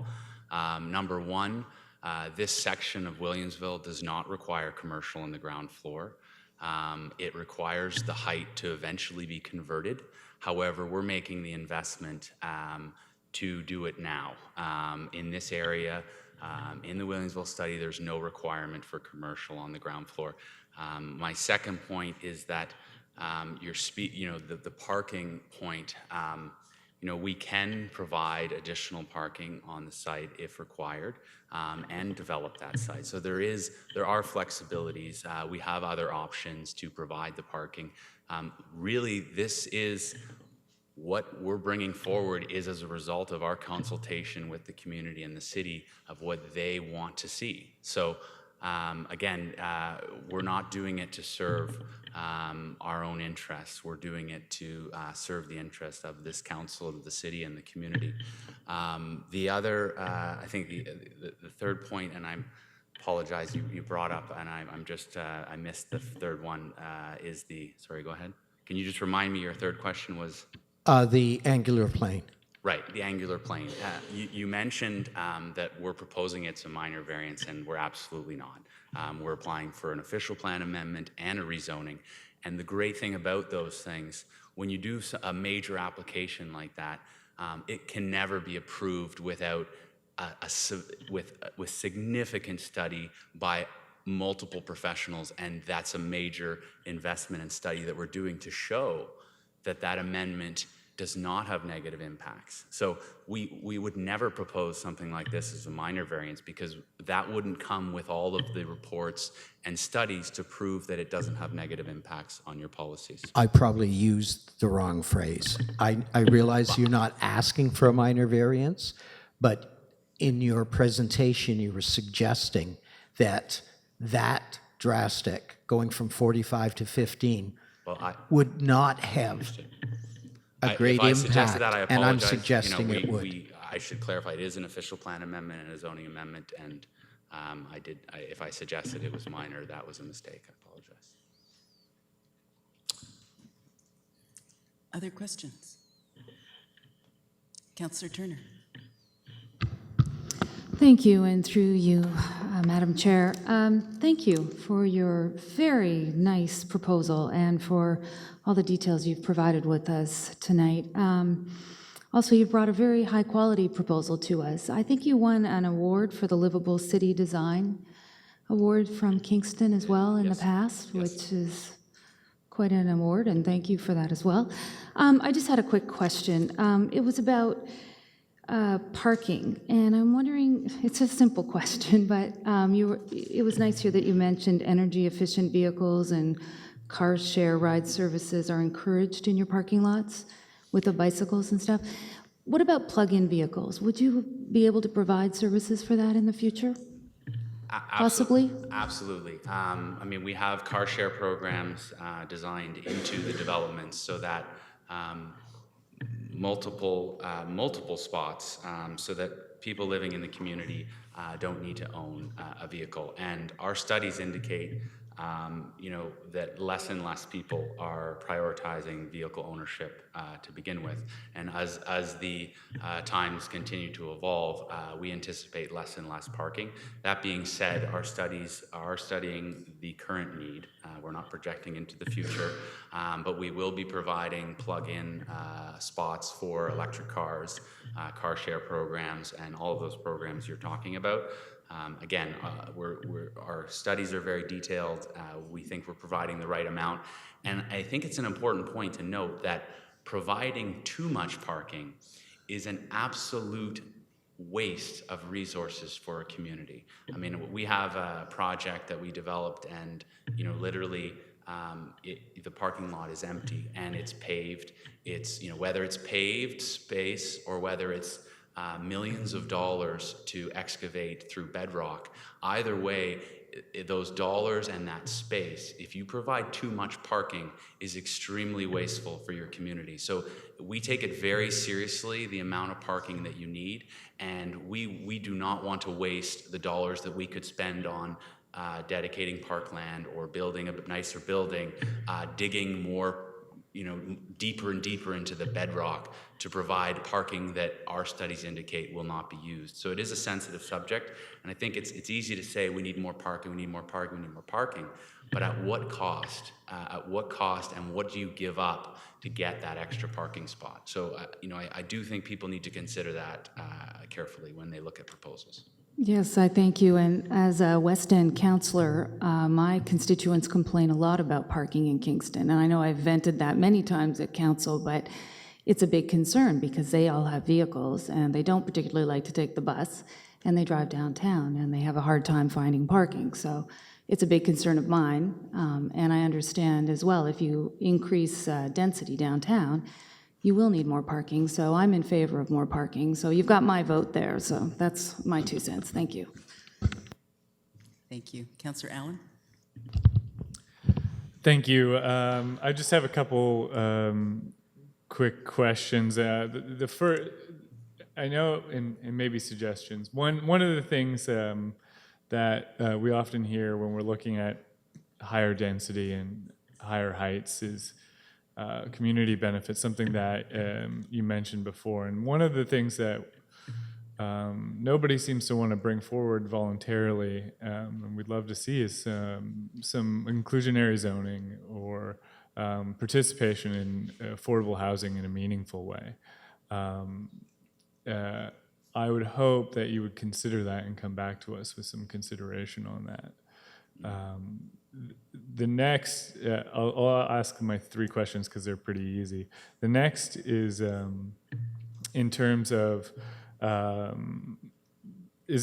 bicycle parking. You've got quite a few developments. You've got some experience in this. In terms of bicycle parking, what is your experience about the actual use compared to what is required in terms of bicycle parking? And would there be consideration with the reduction in the requirement of maybe providing a higher quality form of bicycle parking in terms of making it actually attractive for someone to use the space that's been set aside for bicycle parking rather than hiking it up to their room or vice versa? Okay, thank you for your comments. We will consider that as a potential community benefit on the affordable housing piece. I know there's competing, this is one project, some people want more park space, some people want greener streets, some people, so I know that we will be working with the city and council and the community to decide where they want those improvements to be provided to the community in terms of dollars and cents.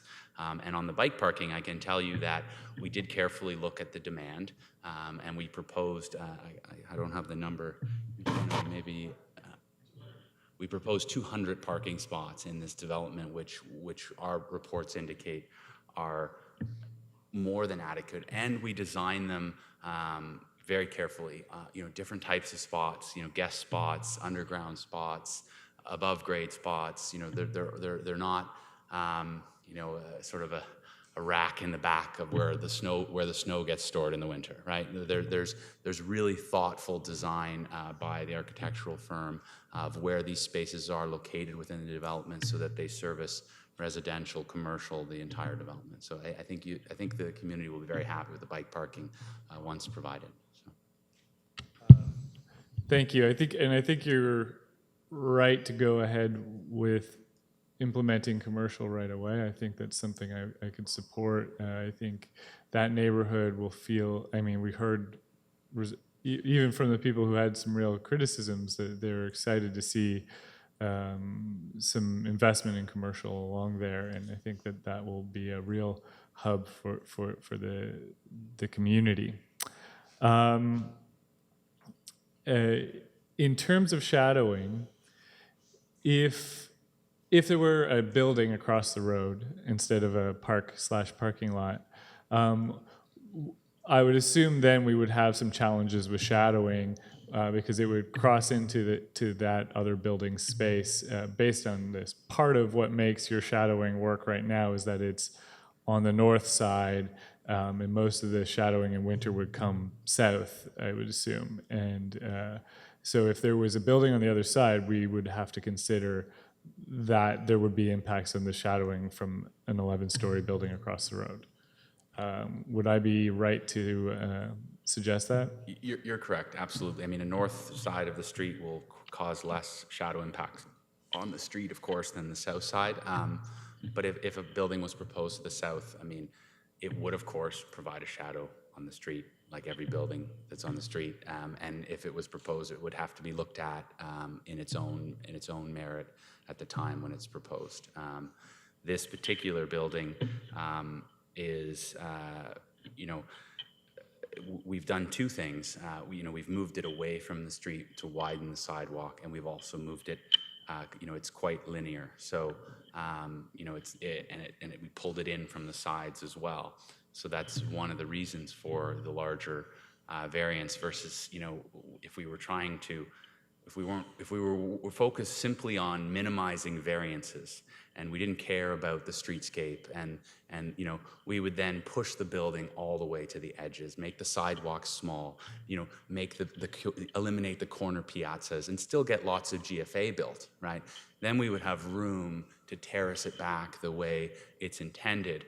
But, that wouldn't provide the community with this excellent plan, right? That would simply minimize our variances and make us sound better at this meeting, but then when the building's built, everyone would be disappointed, right? So, we're really working hard to do the right thing, and we appreciate that sometimes triggers larger variances, but that's the reality we live in, so.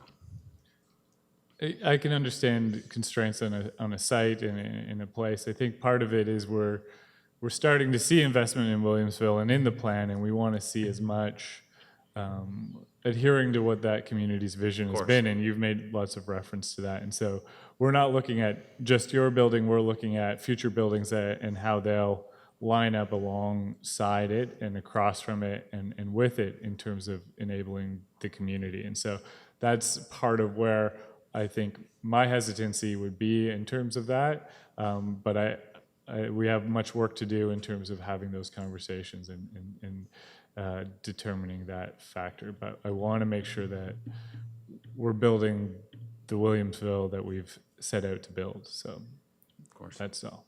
Thanks. And Councillor Neal. Just one quick reminder. I know there's been some mention of community benefit, and it probably isn't really appropriate for us to weigh in on any potential community benefit. Both the Planning Act and our OP, and senior staff can correct me if I'm wrong, specifies that there has to be full public engagement, public consultation with the area affected by the additional density. And so with all due respect to councillors from across the city, the reality is there's a public engagement process that has to take place in the immediate neighborhood, as I understand it. I see some nodding over there from staff. If you could comment on that. Thank you, and through you, Madam Chair. So that's correct. At this point, being first public meeting to do with a major development proposal that involves a potential official plan amendment and zoning bylaw amendment, from a staff perspective, we haven't provided yet a formal set of first technical comments yet. The peer reviews are going on right now. So in order for us to really have a discussion about community benefits, I think staff would have to have a level of comfort that the height and the density that are being proposed, which wouldn't necessarily trigger a community benefit discussion because it goes above and beyond what the as-of-right permissions are. It's a bit premature for us to even have that discussion because we haven't gotten to a place in terms of our technical review to determine whether or not that's appropriate yet or not.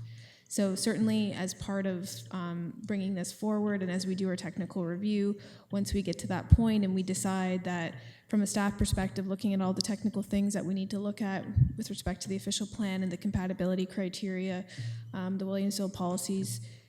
Once we get to that point, if we're looking at supporting a proposal that is above and beyond the as-of-right permissions, which would kick in the community benefits, there certainly would be specific targeted consultation in and around what that would involve.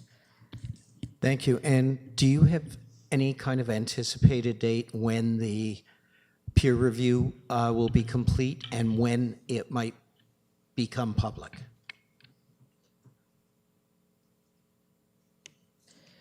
The peer review is currently underway, so we don't have a draft document back from the peer reviewer.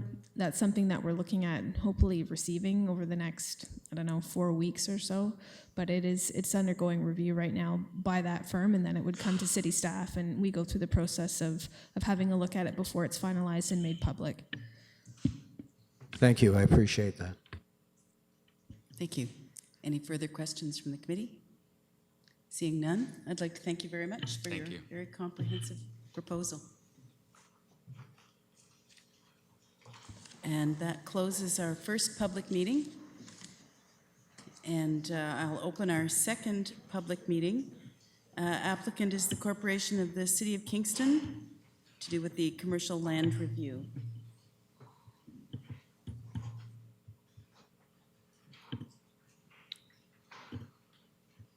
Jay's 10, Texas 1.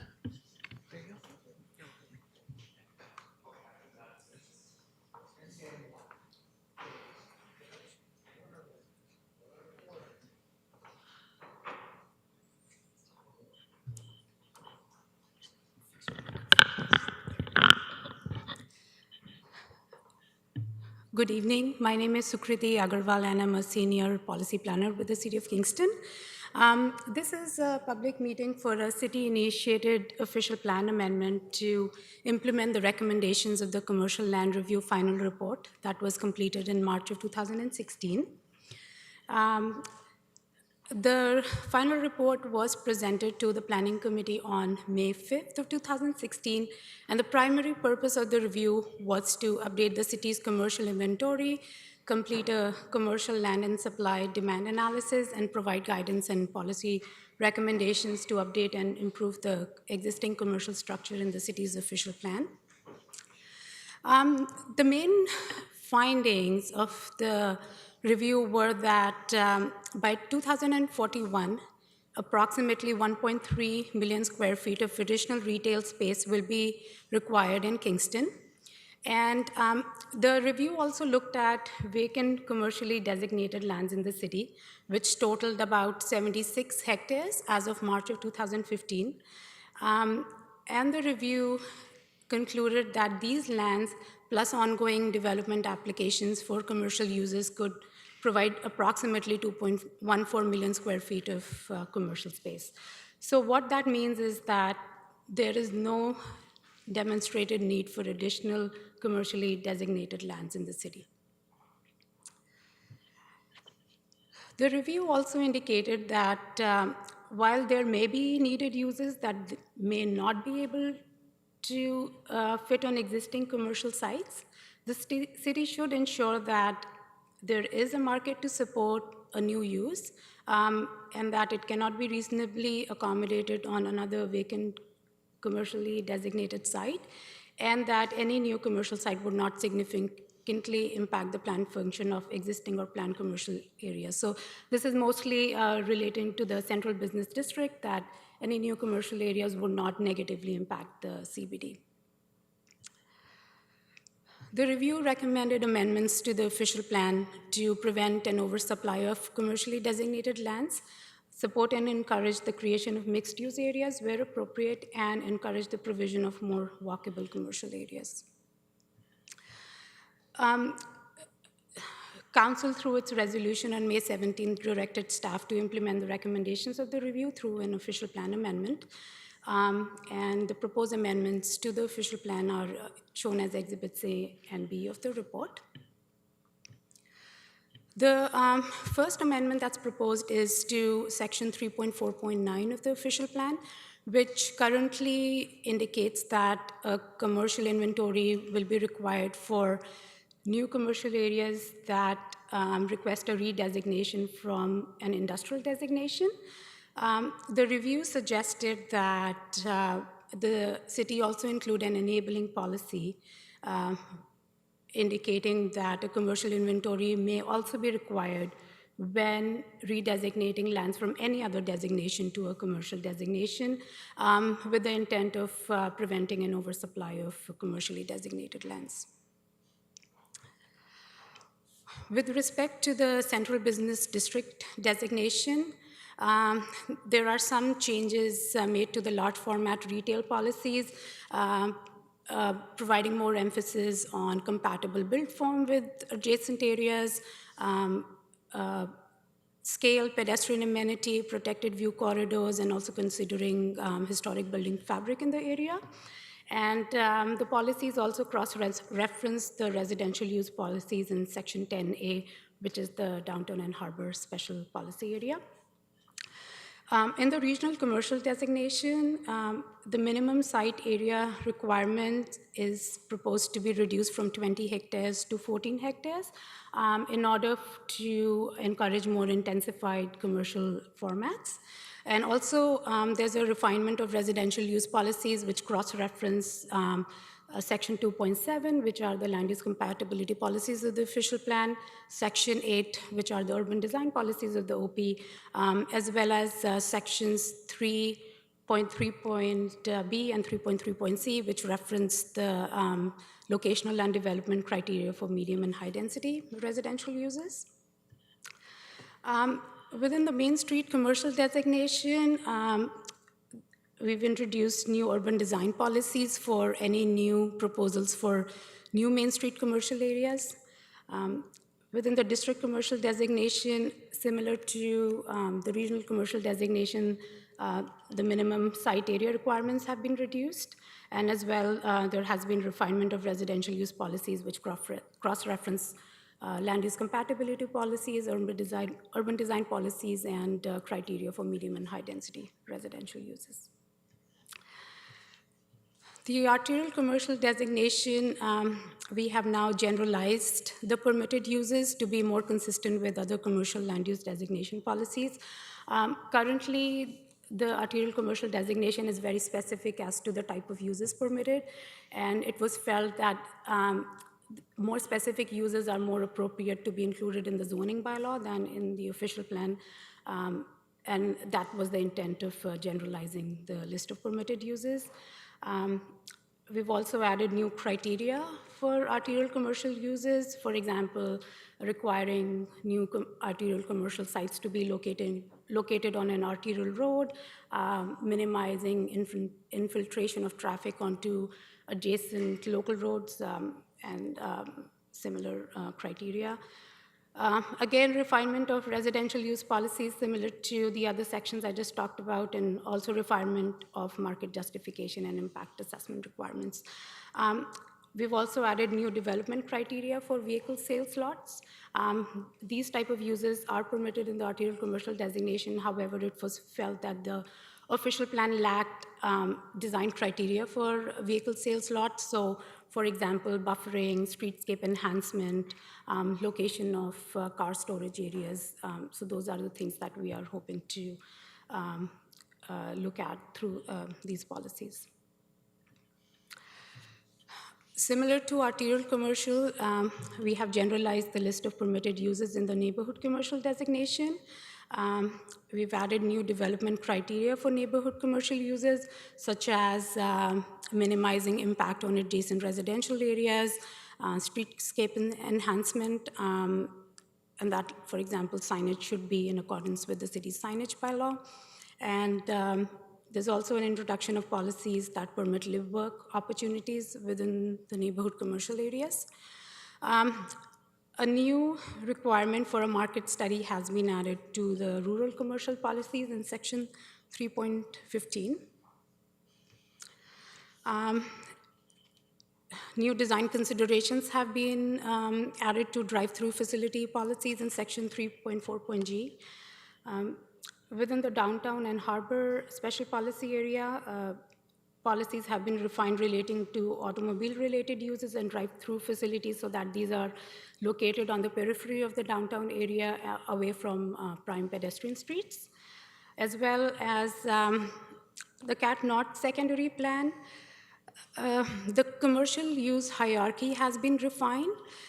Currently, there's a single commercial designation within this area, and it was thought that breaking up the commercial designation into several other designations, such as neighborhood commercial, district commercial, arterial commercial, so that they fall more in line with the commercial designations, the official plan would make it simpler to use. And as such, there are some associated changes to Schedule C and 1 as well. And that concludes my presentation. Be happy to answer any questions and comments. Thank you very much. I should ask if there have been comments from the public? No, there have been no comments from members of the public, and I can confirm that notice was provided in accordance with the Planning Act. Thank you. Councillor Allen. Thank you. I appreciate some of the intensification-related policies that we're going to be putting in here for commercial developments. One of the things that I noticed in the study that I didn't notice in the comments or in the official plan amendments is they had mentioned a removal of maximum build-out on commercial lots. So, like, they could, if they wanted to use more of the lot size than what we had before, would that be possible? And so, will our policies enable new minimums and maximums in terms of commercial development on commercially zoned properties? Through you, Madam Chair, that was a recommendation made in the study to be considered in the zoning bylaw. Okay. And those recommendations have been forwarded to our team who are working on the zoning bylaw project. Great, that's where I remembered it from. Oh, yeah, so I'll ask you later about that. Thanks. In terms of rural commercial, I'm not sure where this crosses over, but I know that we, in our official plan update that we're dealing with at a future planning meeting, we've added diversified on-farm uses, and some of that includes some commercial capacities. Will we be requiring agricultural operations that have commercial function to have a market study as part of their commercial uses as well? Through you, Madam Chair, the suggestion is to include an enabling policy that the city may require a market study. So it would normally depend on the scale of the commercial use that's being proposed.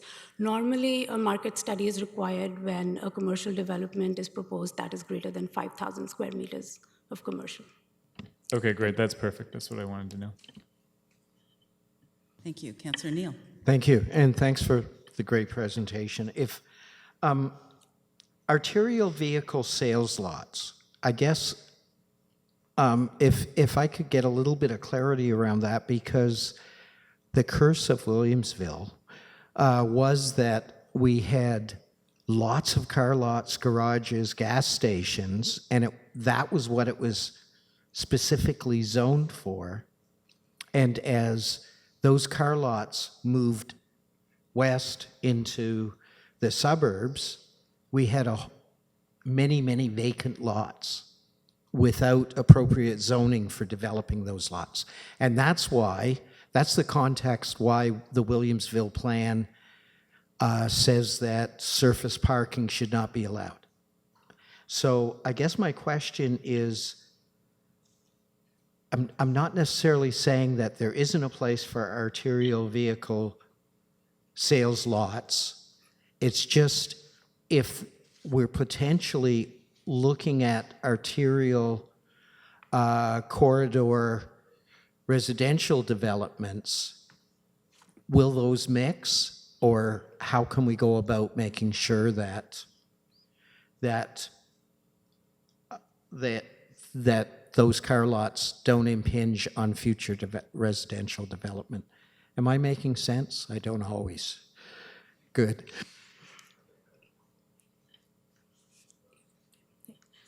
Through you, Madam Chair, Land use compatibility principles would be like the primary concern when we are considering arterial commercial lots adjacent to residential development, or when residential development is being proposed adjacent to an arterial commercial, a vehicle sales lot. We do have some situations where residentially designated sites are located adjacent to an arterial commercial designation, as well as the arterial commercial designation does permit medium and high density residential uses. But I would think that each proposal would have to be reviewed individually on its own merits, and mitigative measures such as screening and landscaping would be required in those situations. Thank you. And the consultant that we hired who presented the plan, I recognize and appreciate that we have a modest surplus of commercial space now, but the commercial needs within the community are shifting. And I appreciate that the criteria that's established, the kind of tests that are established for allowing new commercial space. How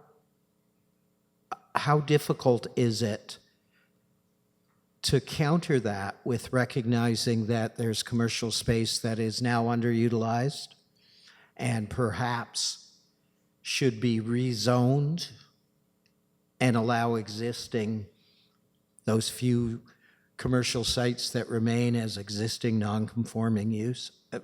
I guess my concern is that, do we always need a secondary study to do that kind of rezoning?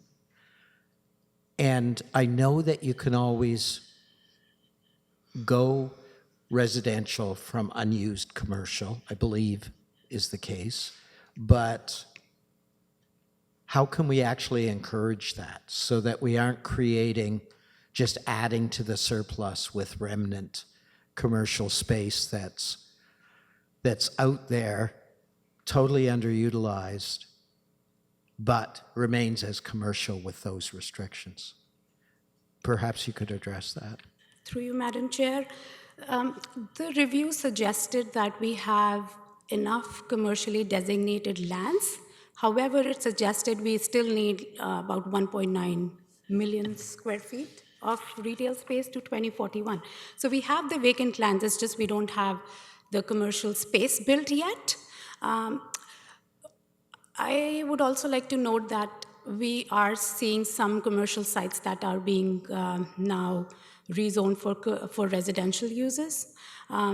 The review suggested that there were some sites that could be, depending on their size, depending on their shape, depending on their location, were not very suitable for commercial uses. So there is definitely an opportunity for those sites to be redeveloped as, for example, residential uses. And like I mentioned, like you mentioned, yes, most of the commercially designated lands do permit higher density residential uses, so there is definitely that opportunity. Thank you. Thank you. Any other questions from the committee? I will now open this to the public. Are there any members of the public who wish to comment on the commercial land review and the official plan? Seeing none, I will thank you very much for your presentation. Thank you. And I'll close this public meeting. And our next public meeting is application for zoning bylaw amendment, 99 Chatham Street.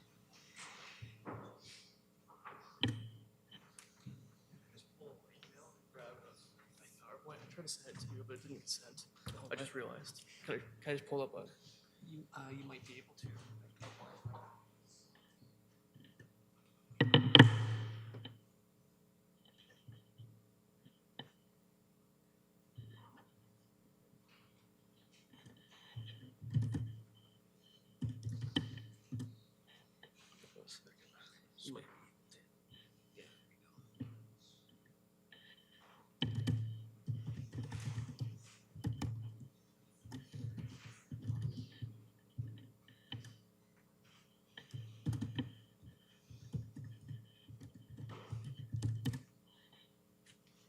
second here.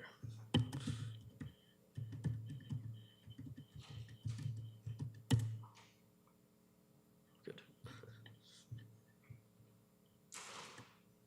I sent Tuesday, and then I just realized I didn't get sent in. It's in my sent mail.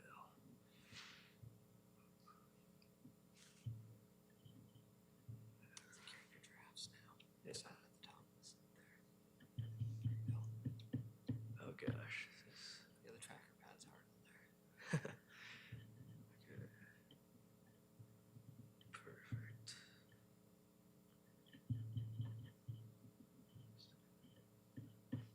Is there a way to view? There should be a way to view this as PowerPoint. I think what you might need to download. Yeah, open it new. No. I'm not sure I did the same thing.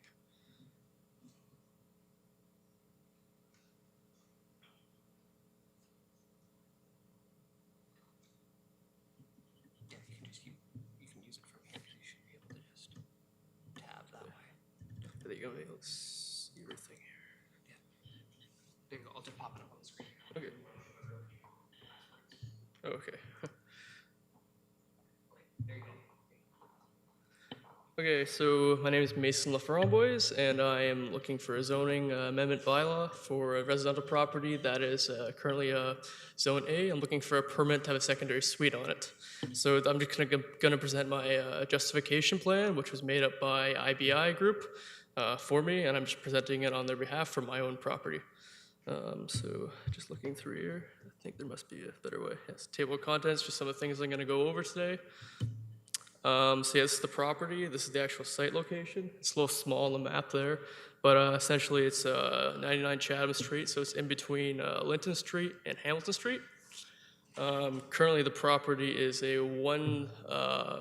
student rental property that I'm renting out to students right now, and it is currently a single dwelling unit. I'm looking to change it into a 2-unit dwelling, so have a secondary suite on it. Just some of the pre-consultation stuff. I've done this plan justification. I made conceptual site plans, floor plans, and architectural floor elevations for the whole project. Yeah, so just continue on to the site overview. The actual property is 287 meters squared, and it has an actual frontage of 9.7 meters on the Chatham Street. So it's in between the two houses on Chatham Street and in between Linton and Hamilton Street. Just moving on. So that's the house there in the middle there. So that's the front of the house. There's actually a rear addition on the back of the house. Addition is like, has no roof or anything like that, or has a roof. Has no, so this front half is a 2-story unit, and the second half is this 1-story unit. And so it makes it very easy to separate, and actual sound separation and fire separation makes it very simple, since it's just complete different units, you'll see. Essentially the goal of the project is currently the building's a 5-bedroom, 2-bathroom, and I want to make it the front building, which would be 1 unit, which would be a 4-bedroom, 2-bathroom, or 1.5 bath, and the back unit will be a 1-bedroom, 1-bath, a combined kitchen and living area. I think that will be all for the back unit.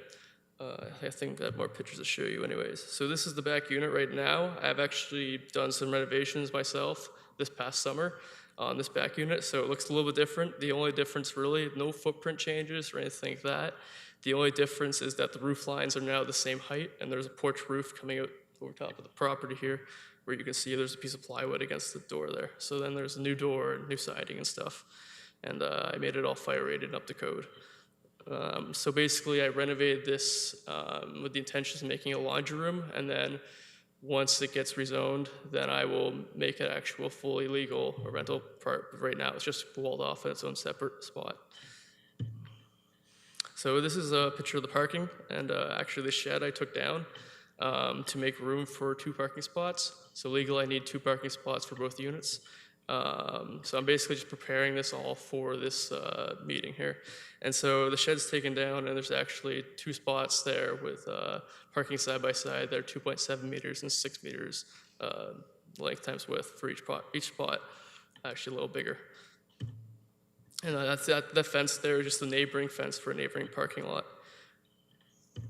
And this is also a legal right-of-way, sorry. So this is just kind of a overview picture, probably not the most clear. I had Foten draw this up for me, and basically it shows my property. It shows actually a proposed sidewalk from the front of the house, so the front street on Chatham Street, a proposed sidewalk that is 1.2 meters wide, and it'll go all the way around to the back of the house. So it'll be a clear fire lane and obvious spot for where the entrance is for the second unit is. So this is the actual floor plan of the current unit. Maybe just zoom in here a little bit, just so you can see. Yeah, so that's the floor plan. So yeah, that unit, that's the actual 4-bedroom house with 2 bathrooms or 1.5. And then this back part with and this is a two-story dwelling, and this back part is just a 1-story dwelling.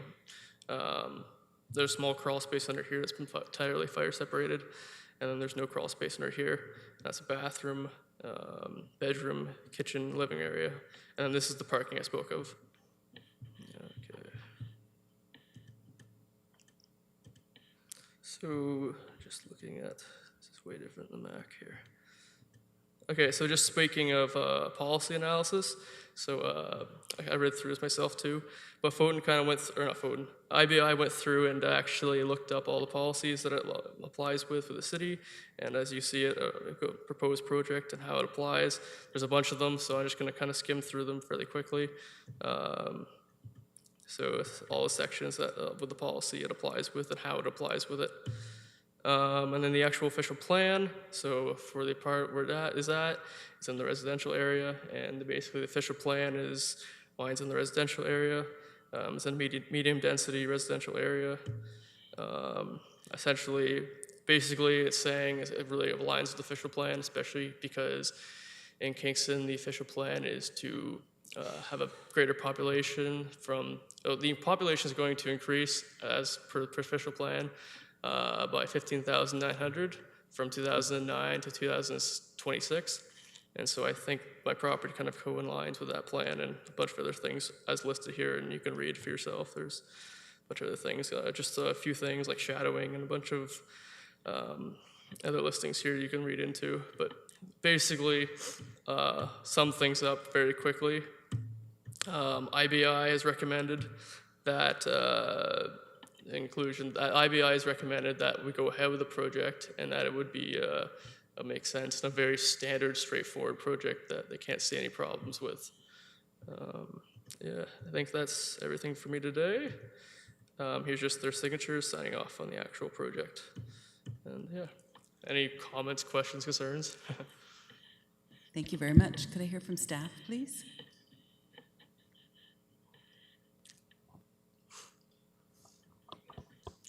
Through you, Madam Chair, the notice requirements were met in accordance with Planning Act, and there is no correspondence received on this application.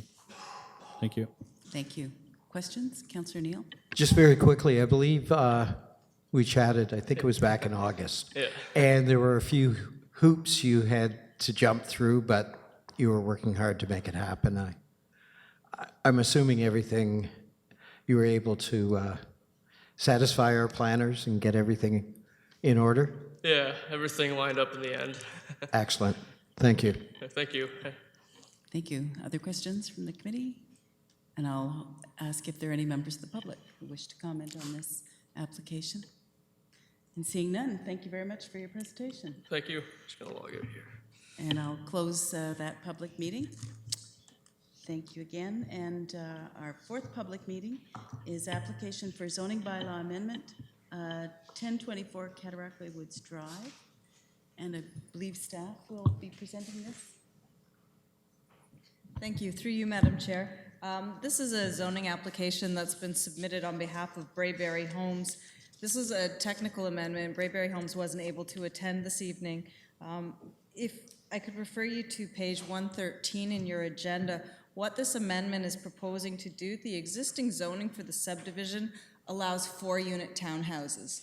When they lotted out the subdivision and looked at how they were actually laying out the townhouses in detail, they determined there was one block where they needed a 5-unit townhouse. So this zoning amendment will allow a 5-unit townhouse block. So if you look at the schedule on page 113 of your agenda, where it shows lots 47 to 63, that line of homes will be comprised of predominantly 4-unit townhouses and one block that allows one 5-unit townhouse. And that's the effect of this amendment. If there's any questions, I'd be happy to answer them. Thank you very much. Are there any questions from the committee? Oh, and correspondence, sorry. Yes. Through you, Madam Chair. Notice of this was given in accordance with the Planning Act, and we've received no correspondence or questions from the public. Great, thank you. Questions from the committee? Seeing none, members of the public? I will thank you very much for your presentation, and we'll close that public meeting. And our final public meeting is application for zoning bylaw amendment 256 Elmwood Street. Mr. Eade. All right. Yeah, just 1 second here.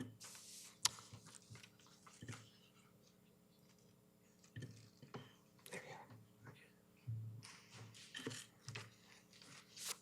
you are. Hi, I'm Jason Eade. Thanks for taking the time to meet with me this evening. I'm here to fix the zoning on my. I have a triplex. I bought it as a triplex 10 years ago. It's been a triplex for 20 years, but the city recognizes it as a duplex.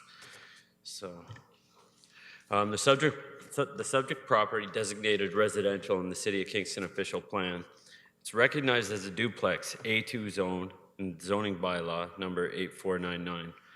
I'm applying to rezone this site-specific A2 zone to recognize the existing 3 units. My proposal is to amend the zoning only. The building requires absolutely no changes. The site has 49 feet of frontage along Elmwood Street and is 165 feet deep. The property is developed with a 2,454 square foot, 3-unit residential dwelling. The property has been operated as a 3-unit building for longer than 20 years by the previous owner and the current owner. The property offers 3 hydro meters, 3 separate entranceways, 3 kitchens, and 3 bathrooms. The building was built in the 1950s, and there are 5 similar structures on Elmwood Street that are all recognized as 3-unit buildings. As you can see in the picture, there's just, they're all the same. Some of them have had artificial roofs put on, but they were all built in the 50s with flat roofs.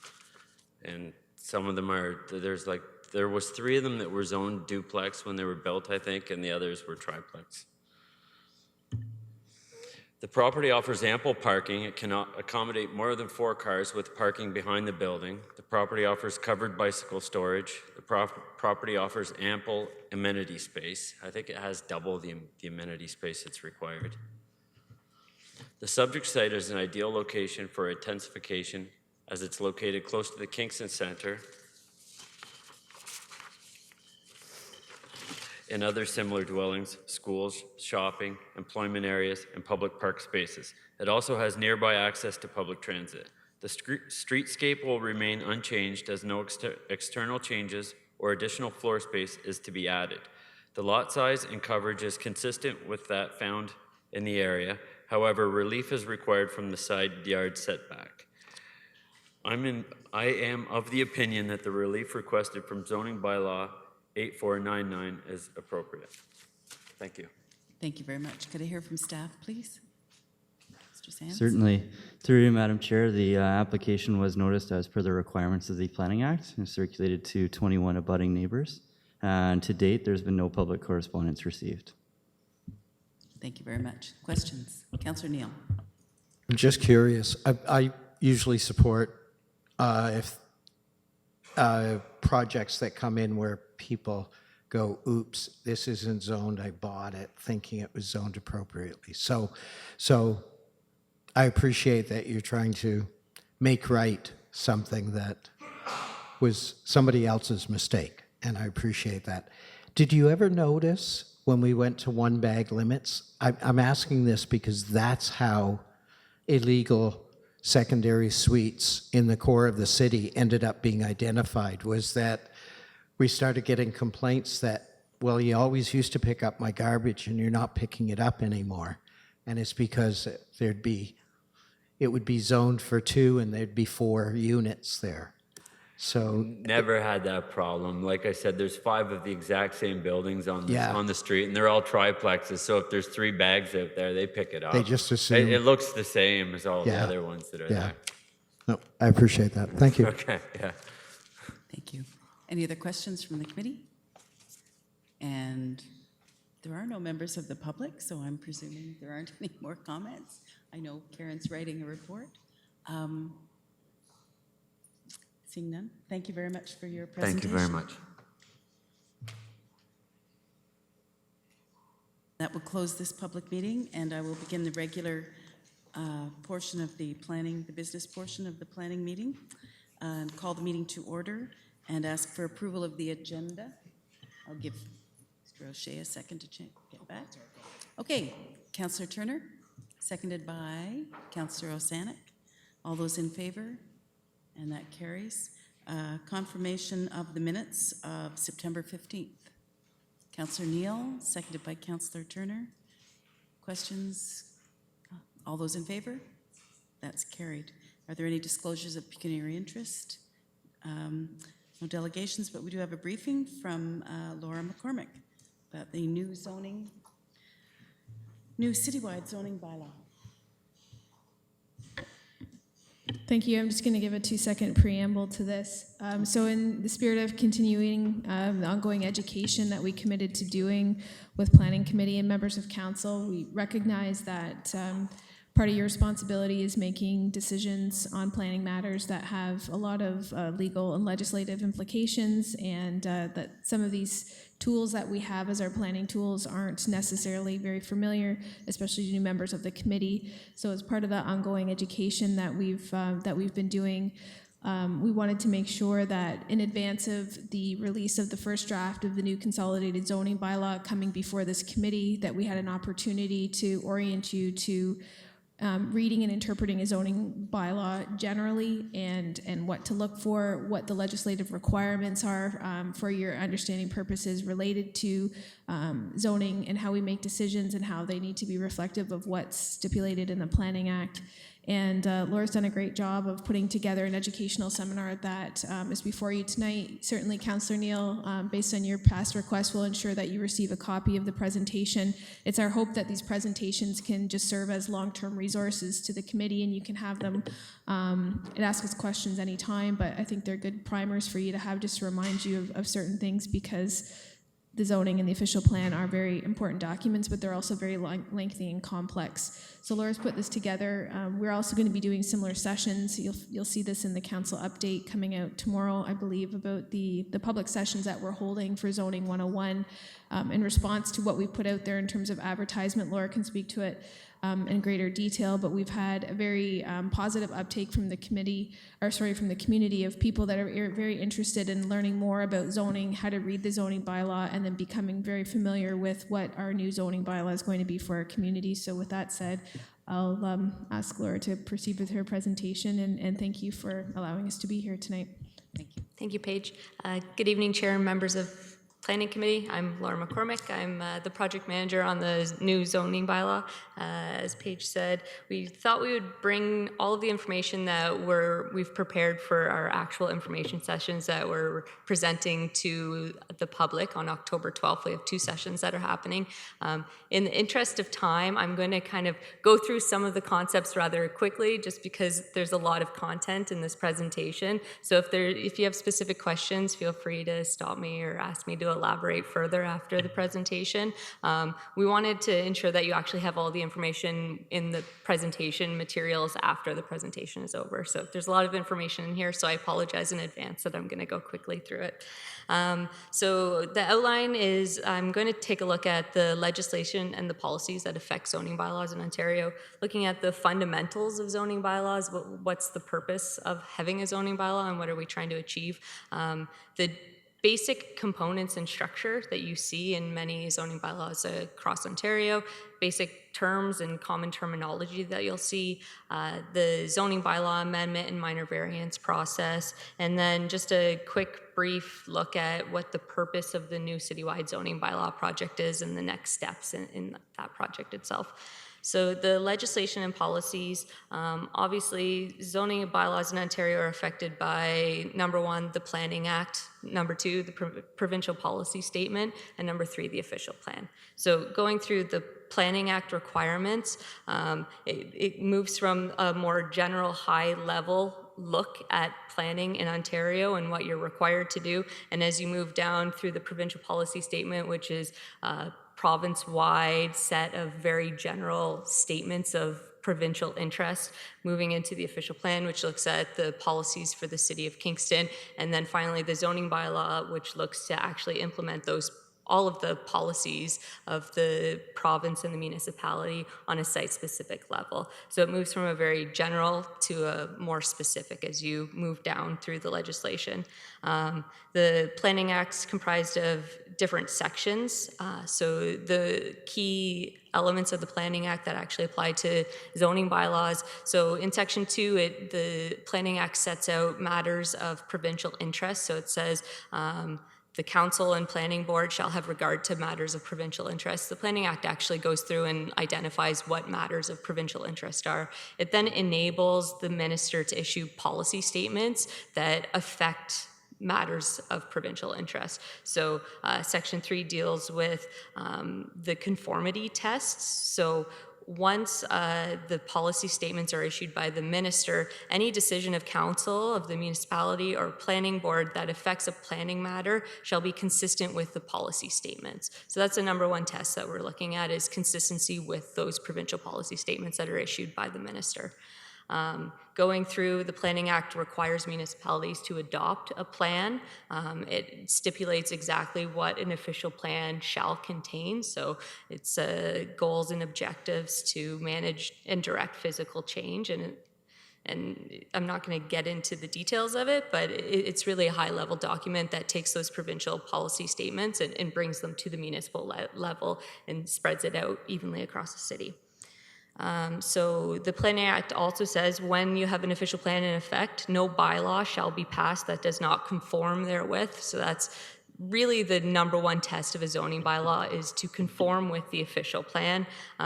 If an official plan is in effect, you have to revise it every 5 years. As you know, we're going through the official plan update process right now in accordance with Section 26 of the Planning Act. So going through that OP update, the tests are conformity with provincial plans, it has to have regard to matters of provincial interest, and it has to be consistent with the policy statements. So the official plan itself should satisfy all of those requirements. So really, when you're looking at the zoning bylaw, you expect that it just needs to conform with the official plan because the official plan already meets the other consistency requirements. So within 3 years of an official plan update coming into effect, municipalities required to amend all of the zoning bylaws to ensure that they conform with the official plan. So that's actually tied right into Section 26, which is the OP update section. So as we're going through the zoning bylaw process, the number 1 test is conformity with the official plan.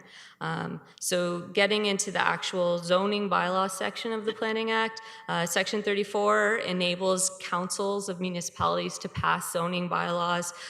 It has a whole list of items that zoning bylaws can do. It's really about prohibiting the use of land, the erecting or locating and using of buildings and structures, and a number of specific prohibitions if land is subject to hazardous or unstable conditions, if it's contaminated, it has a sensitive groundwater feature. So it's a matter of actually enabling municipalities to say, we don't want you to build here because it's subject to these certain sensitive characteristics.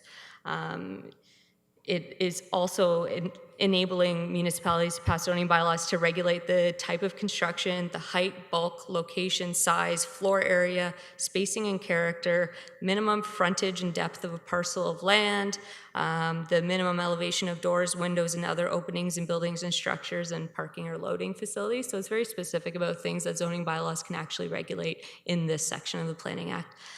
So the provincial policy statement, again, is a very high-level broad statement of matters of provincial interest across the province. There's one reference to zoning in all of the provincial policy statement. It's just that planning authorities shall keep their zoning and development permit bylaws up to date with their official plans in this policy statement. So it basically reinforces the Planning Act requirements. Obviously, I'm sure all of you are familiar with the City of Kingston official plan, so I'm not going to get into great detail, but there is a small section in the official plan that is actually dealing with the conformity test with zoning bylaws, but all of the policies throughout the entire official plan really have an impact on zoning bylaws in the City of Kingston in one way or another. So going through the zoning bylaw update, we need to ensure that we're updating the standards of the bylaw to conform with the official plan policies. So the fundamental of the zoning bylaw, Section 37 enables council to pass a zoning bylaw. It identifies the matters that may be addressed. What else does Section 34 do? Zoning bylaws are permitted to use maps to help to designate properties and zones. No bylaw shall prevent a use if such land, building, or structure was lawfully used. So it's really establishing the legal non-conforming thing that you hear about all of the time. I think it might apply to the situation that we just heard in the public meeting. So you can't prevent a use that was legally existing before the passing of the zoning bylaw from continuing to legally exist. Security had done a presentation on Bill 73 at the Special Meeting of Council. So these two are new additions to the Section 34 of the Planning Act. So if a new citywide zoning bylaw is passed, no applications for an amendment may be submitted within 2 years of that, unless council passes a resolution that such application is permitted. So it could be a specific resolution or a broad resolution that generally allows them. Section 34, 10.0.1 allows us to pass a bylaw to require the pre-consultation. We have the pre-consultation requirement already, but that's where it's enabled in the Planning Act. So the fundamental role of a zoning bylaw, when I look at it, is that they are applicable law and they're intended to be read and not interpreted. So the main purpose of the zoning bylaw is to be very clear and to not give any question about what the intent of a provision is, and to have a very specific one meaning. So it has to be written in such a manner that people don't question, does it mean this or does it mean this? It's really a matter of language and ensuring that clarity in the zoning bylaw. So it obviously translates the policies of the PPS and the official plan into specific provisions and standards that can be measured. It cannot regulate the interior design of buildings, telecommunications towers, or green energy projects, on-street parking requirements. It's dealing with the private properties. It's not dealing with the design of streets and on-street parking. It cannot discriminate or regulate any person or group of people. It cannot take effect retroactively. It cannot force owners to develop or redevelop their properties. And it can't override other acts that apply in buildings in Ontario. So the basic components and structure of the zoning bylaw, they typically include a table of contents, an administration section, interpretation, there's definitions, there's general provisions, there's specific use provisions, there's parking, loading, and bicycle parking provisions. Then there are the actual zone categories themselves, there are site-specific exceptions, there's zone maps, there's schedules and overlays, and there's overlay provisions. So there's quite a few items that are typically included in a zoning bylaw. I'm going to kind of walk you through how you actually navigate and read through it, because I think when most people pick up a zoning bylaw, you look at the map, you see what your property is zoned, and then you look at the specific zone that applies to your property, and you don't look at the rest of the zoning bylaw. I'm just going to interrupt for a second. Yeah. Because normally briefings are 10 minutes, so I'd just like to check with the committee that you'd like to go to the end. Very good, thank you. Thank you. So how to read a zoning bylaw? You find your property on a zoning map to determine what your zone is. I've just kind of clipped out some of the sections from our current draft zoning bylaw, so these are very draft, and I've tried not to to give too much information away here. So you find your property, say you're in a rural zone, you turn to the applicable zone category in the zoning bylaw to figure out the use provisions and the building regulations specific to that zone. So you find where the rural area zone would be in the zoning bylaw. You would then check any kind of overlay maps. So an overlay map example, it doesn't show up very well on the screen up here, but there's a natural heritage overlay to reflect the natural heritage policies of the official plan. So there are additional provisions that apply to specific parcels in the city. So you would then flip to the overlay map. You would see that your property is required to look at a natural heritage overlay. You then turn to the overlay provision section, and then it has the specific regulations that are related to that overlay itself. If you had a specific use that you were looking at, say you wanted to add a home-based business to your property, you would go to the specific use provision section to see if there are any provisions that apply specifically to the use that you're looking at. There aren't specific use provisions for every use in the bylaw, but some uses require their own separate set of regulations. You would turn to the general provisions section to see any other provisions that apply. So, for example, accessory uses, if you wanted to put in a shed or an accessory building, you could find those regulations in a general provisions section, which apply broadly across the whole city. You would need to obviously review the parking, loading, and bicycle parking provisions. So again, they are general provisions that apply broadly across the city, but they've been broken out just for ease of readability of the document into their own category. Whenever you're reading a zoning bylaw, always use the definitions, the administration, and the interpretation sections. Any word that's in a bylaw that is italicized or identified as being a defined term means that you have to use the definition that's in the bylaw itself. It's a very important component of a bylaw that often gets overlooked, how the definitions play with each other and refer to each other, and they're referred to throughout the text. It's very purposeful the way that definitions are used, and the administration and interpretation section give you very good clues about how to read and interpret those. So some basic terminology that you see in a zoning bylaw, you'll see different types of lots being defined. So there's interior lots and through lots and corner lots and flag lots. And the purpose of defining specific lots is so that you're able to actually identify lot lines.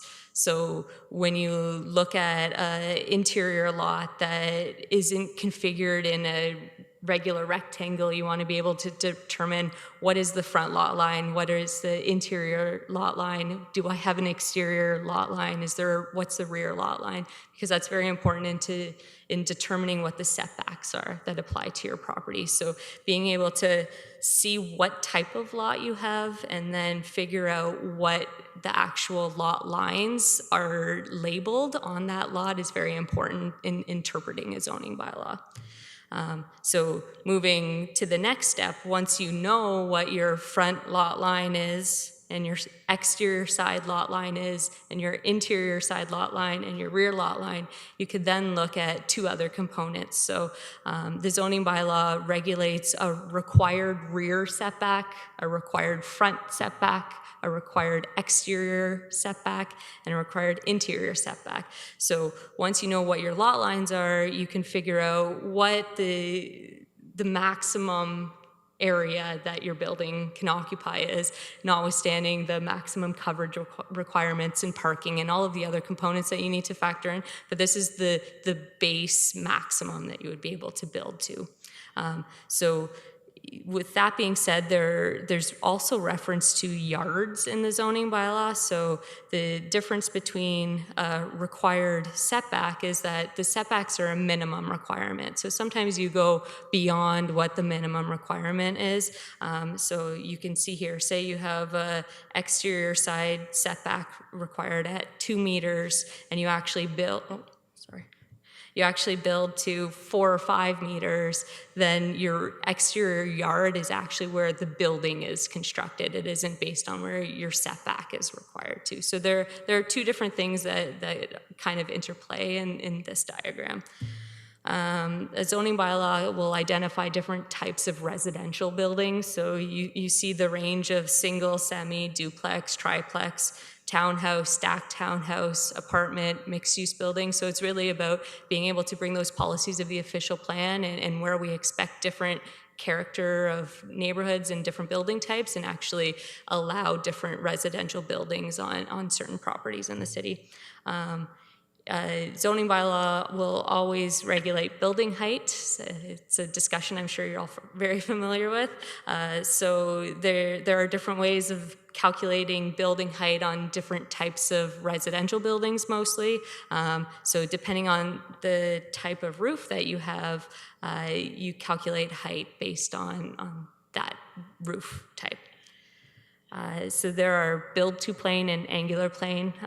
I'm not going to hark on the angular plane discussion because I think we've talked about that quite enough tonight, but it's really just another measure of ensuring that height and transition and shadows and there are so many different things that an angular plane is applied for that we bring into a zoning bylaw, and there's very specific requirements tied to it, but you can't build your building outside of where an angular plane is measured, is the essential concept.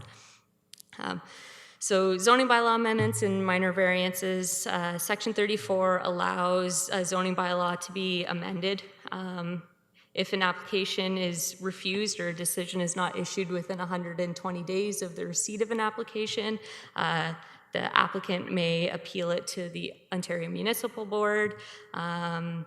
Before passing a zoning bylaw, council ensure that there's at least one public meeting.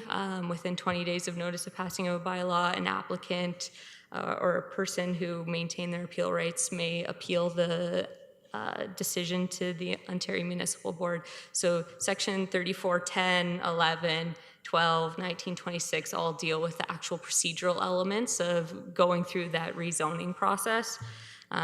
So I'm not going to go through in detail this flow chart, but we put together a very brief summary of the whole process that you would typically go through with a typical rezoning application. Obviously, the steps change depending on the nature of the application and the complexity, but this is a basic look at how you would navigate through the typical rezoning process.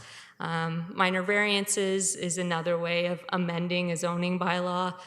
Section 45 establishes the test of a minor variance, so there are 4 tests that you have to satisfy going through the minor variance process. So again, I've put together a very brief minor variance process chart for a typical minor variance as it's going through the process, but I'm not going to get into that detail. So this new citywide zoning bylaw project, obviously you're all familiar with the 5 existing zoning bylaws across the city. The whole purpose of the new project is to take the conformity tests of the Planning Act, so looking at the provincial policy statement, the official plan update, and bringing them all into the new zoning bylaw. At the same time, we need to consider the existing zoning bylaws. We need to think about minimizing legal nonconforming, looking at existing site-specific bylaws, current applications and minor variance approvals that are currently permitted, and then looking at any kind of future studies that we're doing. So the key objectives of the project are, we want to create a document that's easy to navigate, user-friendly. We want electronic mapping and format so it's broadly available. We want one document that's applied consistently across the entire city. We want to update for conformity with the official plan, reduce nonconformity by recognizing the existing zone standards and try to harmonize them across the city. So if you have one residential zone in one of the existing bylaws that has very similar standards to another residential zone in one of the other bylaws, really trying to bring them into the same zone category and going through that conformity test.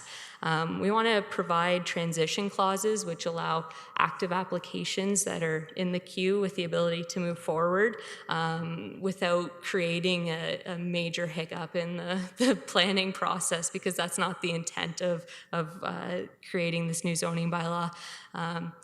Providing grandfathering clauses that recognize the majority of minor variances. So if you had a height permission of 9 meters previously, and the new zoning bylaw has a height permission of 9 meters, and you were allowed to go to 9.2, it would be recognizing those variances so that it doesn't prevent the standard homeowner from being able to build what they had justified to the Committee of Adjustment and met the 4 tests. We want to ensure that we're carrying forward site-specific exceptions for the exact same reason. Someone has justified that project and that proposal is good planning. So really ensuring that we're recognizing those prior approvals and updating parking standards. So items that are outside of the scope of the project at this point in time is the creation of new intensified zone standards. So there have been a lot of discussions about a nodes and corridors study or any kind of future policy work that we want to do to identify locations that are appropriate for development. We don't want to presume the outcome of those studies by upzoning properties and allowing density where it's not currently allowed. So as those projects move forward in the future, amendments can be made to the new zoning bylaw to recognize those policies as they're updated in certain areas of the city. Site-specific rezoning, the new citywide zoning bylaw is not meant to give a site-specific rezoning to every person who asks us to update their bylaw on their property. So it's really ensuring that we're carrying forward a lot of the existing zone standards, checking for conformity with the official plan, updating the zone standards where they're required, but we're not going to be going through and doing mini rezonings across the whole city in this project. And requests for changes that do not comply with the official plan, well, obviously they can't be accommodated because that's our conformity test. So the next steps, we have our Zoning 101 information sessions on October 12th.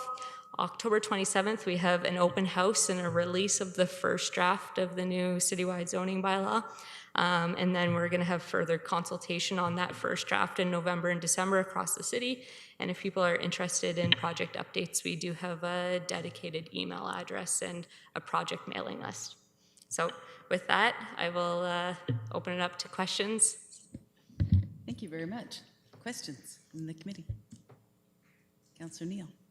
Just very quickly, that was very helpful. I'm very tired. I'm wondering if you can share that with the clerk and he could distribute it, and over coffee, I can read it all again. Thank you. It's Councillor Osanek. Thank you, Madam Chair. It is it's on the council share drive, and it's under, I guess, presentations for tonight. But what I wondered is, could you also give us the link? I don't know what page it was, when you were showing us the overlays and everything, because it's just by coincidence, I had 2 emails yesterday where I had to go into the zoning, and I think I was in the right link, and then I sent it to the residents. He wanted to check the zoning, and I haven't heard back from him today. I know he totally knows where he's looking, but I wanted to kickstart it, so I sent him the link. Okay. And I don't know if I'm looking in the right link or not, so if that could be sent to us. Yeah, certainly. Because those slides are good. I just don't know where exactly, if I was looking at the right link or not. Yeah, through you, Madam Chair. I don't have the link to the existing zoning bylaws in this presentation, but we can certainly provide that as an update to the presentation, where to find the existing bylaw information. So, Councillor Allen. So I guess where I'm kind of confused is we've got zoning bylaws that are older than our current official plan. Older than me, some of them, believe it or not. So the question is, if it's a requirement to update the zoning bylaws after official plan, why don't we have that currently to reflect our current official plan? Thank you, and through you, Madam Chair. That's a good question. The answer is I don't really have a good answer. That predated my time with the city. When the official plan was done in 2010, I think there was every intention of following up with doing the comprehensive zoning. There was an initial study that was done, I think in 2013, I want to say, that was done by Triple M Group, looking at what, making suggestions about what the city's approach should be to consolidating the bylaws. So that was a piece that I inherited right when I came into the job and kind of did this, and then we did our own plan of what we're doing now. So that recommendation looked at mapping out like a 3 to 4 year process for consolidating the bylaw, and from our team's perspective, looking at that, we had the opportunity to come up with our own plan, which consolidated this into a much shorter time period, and that's what we're working on now. So the true answer is, have we been in conformity with legislation? No, we have not. This municipality has not. It's one of those things where the ministry's not terribly like on top of people with respect to that kind of conformity issue. I think they think as long as you're working on it, you're working towards the goal, and the city did do some work, but we definitely are trying to bring ourselves now into conformity with the legislation, which we should already have been. Great, thanks. And Councillor McLaren? Thank you. Did I hear you say that all these site-specific bylaws are going to be sort of averaged out and there won't be so many site-specific bylaws? Through you, Madam Chair, no, all of the site-specific exceptions are being carried forward. So if you have an exception that applies to your property right now, it's being carried forward in the new zoning bylaw. Add to that, Madam Chair. So it's very important, if you're fielding questions from your constituents, that you reassure them as part of the new zoning bylaw that's coming forward. We're not removing anybody's inherent property rights that exist now as part of their zoning. So that's not the intention, is to go through and change a bunch of things where people are going to have new things imposed on them, or they're going to have some of their development rights that exist now in the zoning taken away from them. That's not the intention of the exercise. Thank you. Councillor Neal?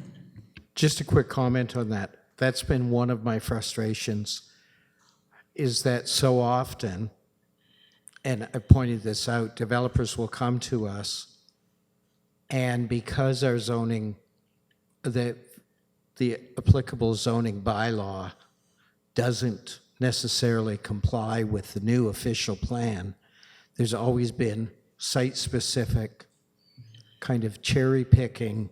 Well, we want to do this, it's not in zoning, but it is in the official plan. But we also want to do this, which is in zoning, but not supported in the official plan. So I'm looking forward to having a comprehensive zoning bylaw to reduce, hopefully, the number of those site-specific zoning applications coming forward. And Councillor McLaren? And may I ask, are we going to be changing the downtown height bylaw? So as part of the work that we're doing, no, we're not. So the provisions that exist right now related to built form for the downtown, all of that's being carried forward. So I know, Councillor Allen, with some of the questions that you've had, this comprehensive zoning, what we're bringing forward, is not going to automatically change anything that's in the downtown. The nodes and corridors piece and some of the secondary planning work that we have in the budget and the work plan for 2017, that work, as we go through the process of looking at what we want that to be, if we want to change any of those things with respect to height, massing, density for downtown, or any of the other areas that would be considered a node or a corridor, that would all be done by way of a separate amendment after we go through that policy planning process. So to implement any of those policies, we would be doing an official plan amendment with the corresponding zoning to implement it. But what exists now in terms of the downtown harbor bylaw, that's all being carried forward into the comprehensive zoning bylaw. Any other questions? Seeing none. Thank you very much. That's very good.